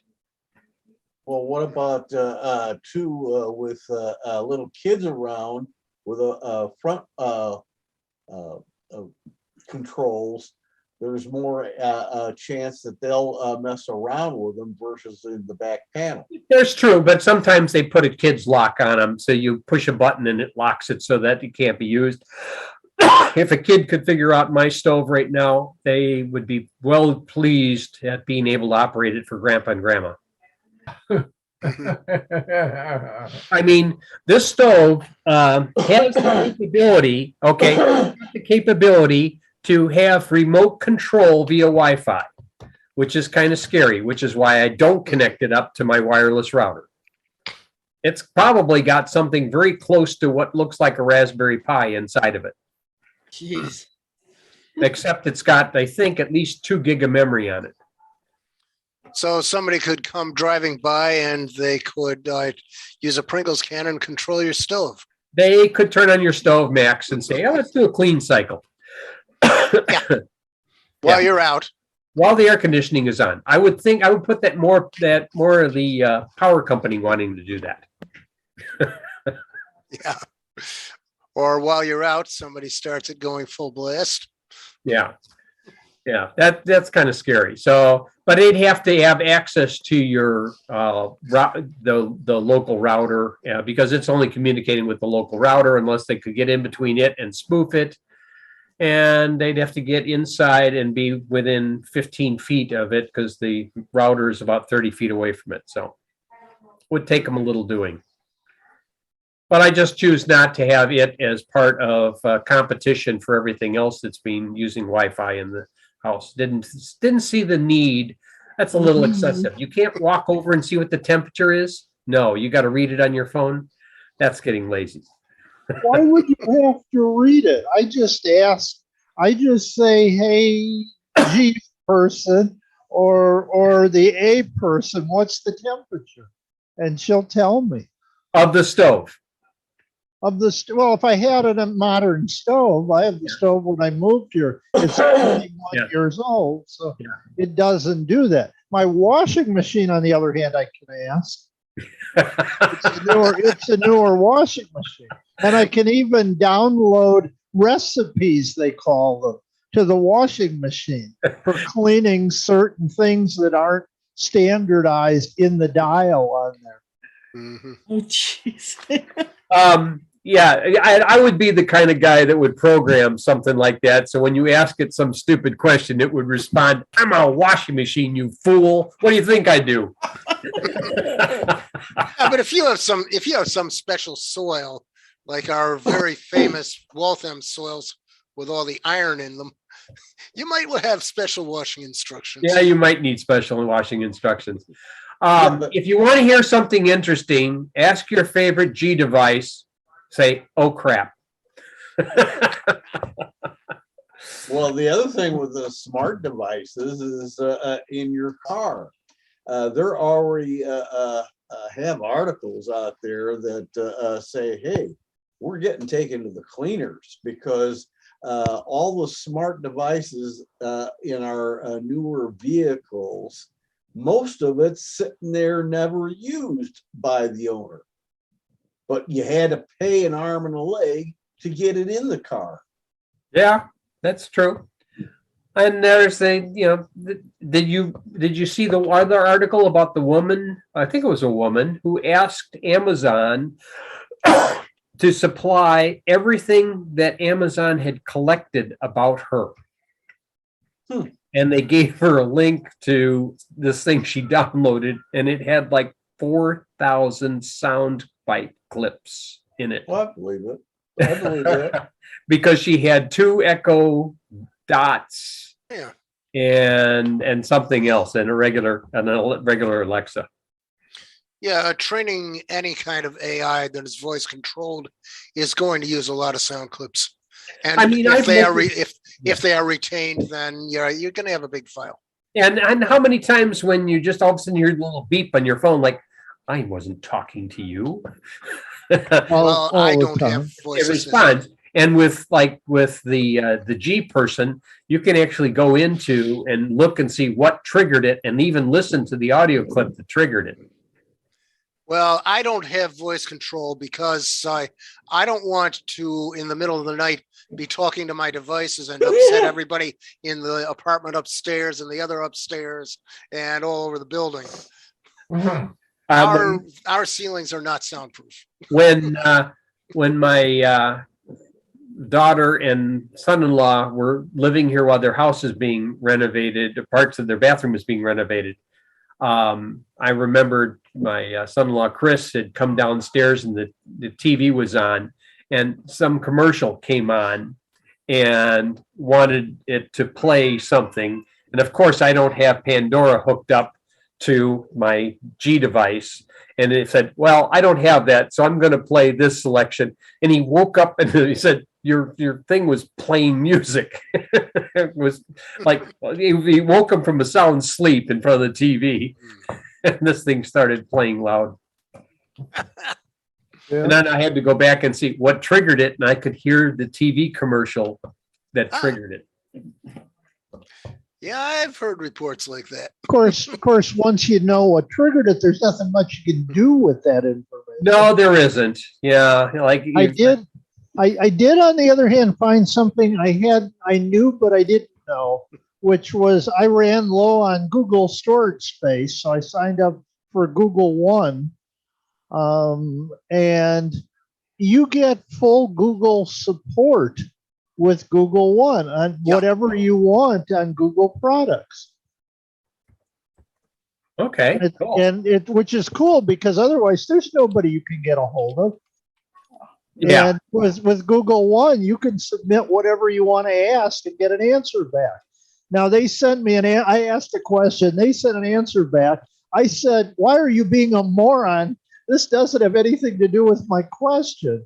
And I got a few hours later, I got a response from somebody else at Google, which answered the right question of what I was asking, which was I wanted to know why Google Photos was using 4.2 gig on my phone.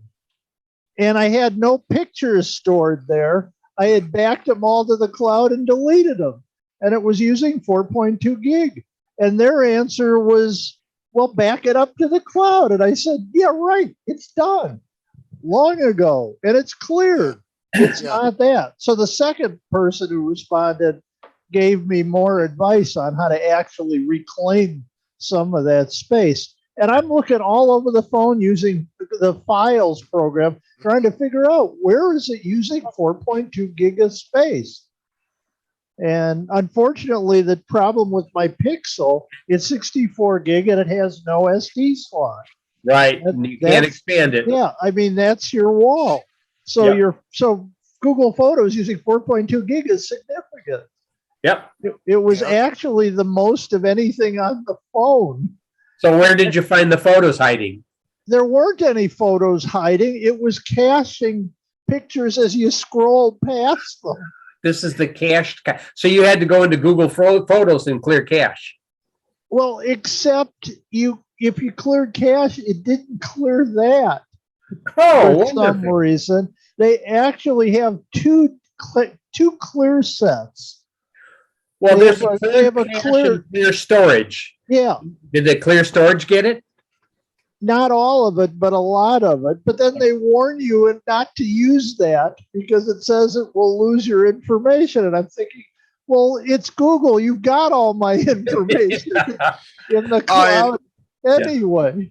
What happens, Sid, is one of those settings clears all the app settings so that all your app settings are gone. Which in the case of Google Photos, I wasn't particularly worried about. So I figured out I'll just whatever new photos, it'll take care of it. And it's funny because I don't even view photos on the phone. It backs to the cloud, and then I look at it on the PC with a bigger screen than trying to look at it on the phone. And what's stupid about that, one of the other things, if you have Google One, you get more editing tools in photos. Yeah. It's one of the perks. Except I don't want to edit on the little screen that much. I'd rather edit on a bigger screen, but So do you have Google One member rewards too? yeah, I've never gotten a reward from it, but you do get that as well. I mean, I think it was $20 a year I pay, and it upped the storage to 100 gig from That's the basic, whatever I have. right? Yeah. Yeah. And so because I tried to clear space in Gmail. And if you remember when you got Gmail, they said, you don't have to ever delete anything. You have plenty of space. They didn't tell you a few years later, all of a sudden, you don't have that much Well, do space. you have that much stuff in your Gmail? Well, you might have more stuff in Gmail than I do. Mine isn't that much. So, I have over 40,000 messages in my inbox. well, that's why I keep my stuff in my Yahoo. My Yahoo account supposedly has 1 terabyte of storage. I don't know if I trust them with a terabyte, and it can only be used for email. Yeah, the messages are not what takes up the space. It's attachments, photos, and inline images. Well, I was going to attach a copy to Linux with everything I send. There you go. Yeah, of course. Well, the attachments you can check, and I did that. And somebody had a cool website which you'd log it to your Gmail, and it would make new folders based on size. So it would put links to stuff that was over 5 meg, over 2 meg, over 1 meg. Yeah. I don't know what happened to them. I don't know that they're around anymore. I have that still on one of my accounts with the old links in those. But I deleted. Go ahead. I was just saying, I deleted a lot of that, and I still couldn't get the numbers down. And for $20 a year, I said, why am I going to spend more time? Yeah. So I have a question. What is Google One? That's a plan where you can add more storage over the 17 gig you normally get free. And that's the only thing that's just upgrading your storage, nothing Yes, else? storage and some additional tools and some other things that come along with membership. They've added some toys to it, but if you look at the space they give you for the money, it's not that bad. I take it as being just for that. But as I said, the one other thing they give you is Google support. Now you can call them with a question. Yeah. Oh. Now you do, Kathy. You do pay money for it. Yeah, but how much did you say it was, Sid? $20 a year. I pay 20 a year. Oh, wow. Yeah. Oh, geez. $20 for 100 gigs. And I talked to one of the CCS chapters about reclaiming space from Google services. And what I talked about was the change that happened on June 1st of this year, where various things now count toward your storage that didn't used to. We had a South Suburban meeting attendee who was getting into big trouble because of receiving a lot of photos in Gmail and then storing photos in Google Photos and storing the same photos on Google Drive, and a lot of redundancy. And to deconvolute all of that, I had to give about a 1 hour talk on it, and I still didn't cover all the bases. Oh, wow. And it's a lot of hoops. Then the other part of it is my phone is a Pixel, and Pixel still gets free storage of photo stuff. Yeah, some free storage. Yeah. Well, it's depending on the resolution you upload at, you still get your unlimited, because they had guaranteed that when they offered the phone in the first place. And originally, when they announced the new plan, they weren't going to do that. And people said, class action suit. And they said, okay, we'll give you your space. Yeah, that was covered in my talk, except for the class action. Yeah. And how do you sign up for this? They have a link all over the place. Well, look for Google One and it'll tell you how to do it. If I Google One, I'll find it. Oh yeah, sure. Google would be ONE. glad to show you. Yes. Google would Yeah. be glad to show you Google One. Okay. As a In matter of fact, fact, I it's don't think you can avoid it because you've talked about it. Your phone has just heard that. if Oh, you have there the you Chrome, go. if you have the Chrome browser, in the upper right of the Chrome browser, there is this square within a square icon. Right, Nine, right, nine That's squares. the Google Apps. right, And right. it is probably one of the top 3 that they'll show you. Oh, okay. Or their URL I just checked is one.google.com. No, Oh, number okay. one dot Google Dot dot Google. com. ONE. Oh, it's ONE. It's ONE. Spell it out. Oh, and Yeah, ONE.google.com. yeah. Okay, well, any other ideas for choices of meetings? I had one before that wanted me to talk about VPNs. I Yeah, still.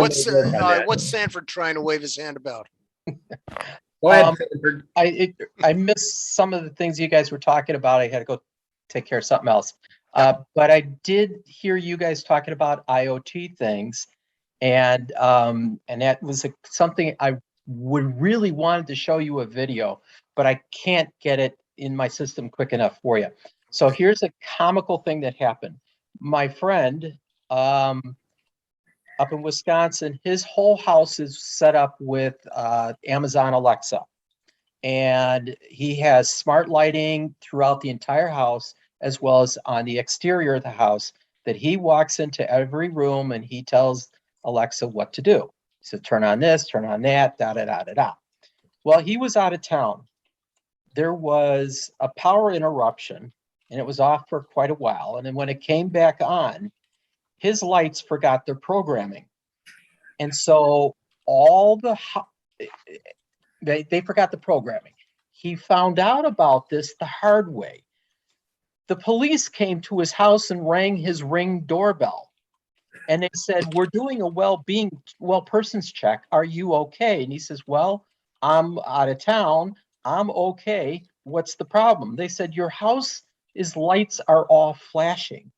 Somebody on TikTok videoed this house flashing, and it is utterly hysterical. The whole house, every room is flashing on and off, as well as his lamppost outside the house is flashing on and off. Oh, everywhere.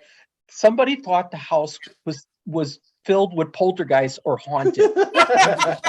I mean, it is this video. I really wish I could have sent it out to you guys, and I didn't get it into my inbox quick enough. It is. Well, your friend is all set up for Halloween then. He's all set up for Halloween. Yeah, I mean, it was just, if you look at this, you'd be like, oh my God. And like I said, the police came because they couldn't figure out why all the lights were going on and off in different rooms randomly everywhere. Oh, no. That sounds like the basis of a Stephen King novel. It So is. there was nothing he could do remotely then? Well, he did find out after he dug into it, after he got home, he did find out, yes, he could have done it remotely. But he wasn't worried about it. He didn't care. He's like, It sounds like he'll figure it out when he gets home. It sounds like an old story I remember reading. I had subscribed to Byte since Byte #1 until they folded. And I used to love to read the articles that Steve Ciarcia used to write. And he had the original smart home way back when 8080 chips were in fashion. Okay. And his phone, his home security system declared him an intruder. Oh, He's no. trying to break into his own house. But if that's in an old Byte article, if I can find it and resurrect it, there's probably an online copy of it somewheres. All right, so I could show this if I put the camera up to my thing, but I don't know if it's going to do you guys any good. Let me see if I can get the volume turned up on here. It is utterly hysterical. Hold on, I got to reset. Figure out how to restart this. I don't know. Wait, let me turn off my video background.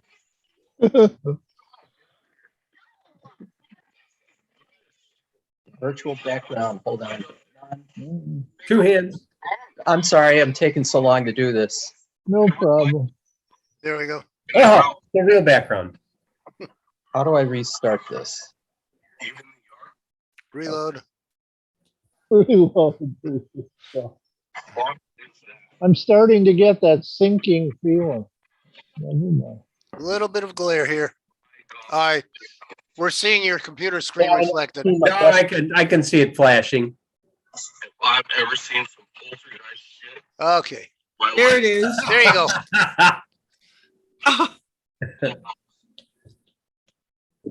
Oh, and all the rooms are flashing out of sync with each other. Jeez. Yeah. Oh boy, I bet the electric company loved him. Well, power failures, when they're restored, can cause weird things to happen to IoT. Oh yeah. And sometimes you can't reset it remotely. No, you can't. Especially when the router falls offline and doesn't come back. Every light Yeah. in this house. I think I heard from somebody in another tech group who had a Nest thermometer and could not get it back up and running after a power outage because it came up weird. Wow. And that's powered off of the furnace, so you really All right, can't so you put get the a idea. UPS on it. Yeah. Oh, he had an interesting experience when he got back. Oh, well, it was fun. I think the interesting experience was getting the police coming to his house and doing a well person's check. A well-being check, yeah. Yeah. Seeing if he really was abducted you by well? poltergeists. Yeah. Why are No, you flashing your lights? Is there somebody here who is not quite Kind with of us? looks like one of those things when people set up their at Christmas time, they set up their house where it flashes lights and it syncs to music. That's what it reminded me of. Well, there's also a failure mode in a lot of LED bulbs that when one of the filter capacitors fails, it sits there and flickers on and off, just like that, on, off, on, off, on, off. So when Now you've we've got got one. an LED bulb doing that, one of the filter capacitors has decided to age past its life and is no longer doing the proper work. Yeah, we've got one of those outside of one of our local grocery stores, and it looks like there's ghosts out there. Every time I see one of these things flickering, said, "Yeah, there's another imported LED light that just failed. Didn't make its 5-year quota." Yeah, but until the light goes all the way off, the grocery store isn't going to change that light. Nope, not going to touch it. Kind of like I the warn city you, with the when it- street lights. When it Kinda does like- that, you don't want to touch the outside of that LED bulb because it's really hot. Oh, yeah, it's kind of like the city doesn't want to change the LED street lights when they start going wonky. Yeah. And it's really Well, bad when there's a traffic signal where a few of the pixels aren't right. I just want to know how they're going to handle when everything goes LED and there's not enough heat there to melt the ice. Well, in New England, we have experienced a lot of this sort of thing. We have stop signs that in wintertime, you cannot read them. And by the time spring comes, all the paint is worn off. Jeez. It's a problem of living near the salt water. Yeah. Well, no, it's not the salt water. It's from the street, Oh, the street? Oh, you got it just, yeah, okay. the plowing. It's just from Wow. plowing. Wow. And just from the fact that we have done a lot about acid rain out here, but we still get some. Oh, yes. That'll take the paint off anything that sits out and doesn't get washed properly. Yep, sure will. Sort of like pigeon droppings. Acid rain is a little bit worse. Okay, folks, well, I see that the bid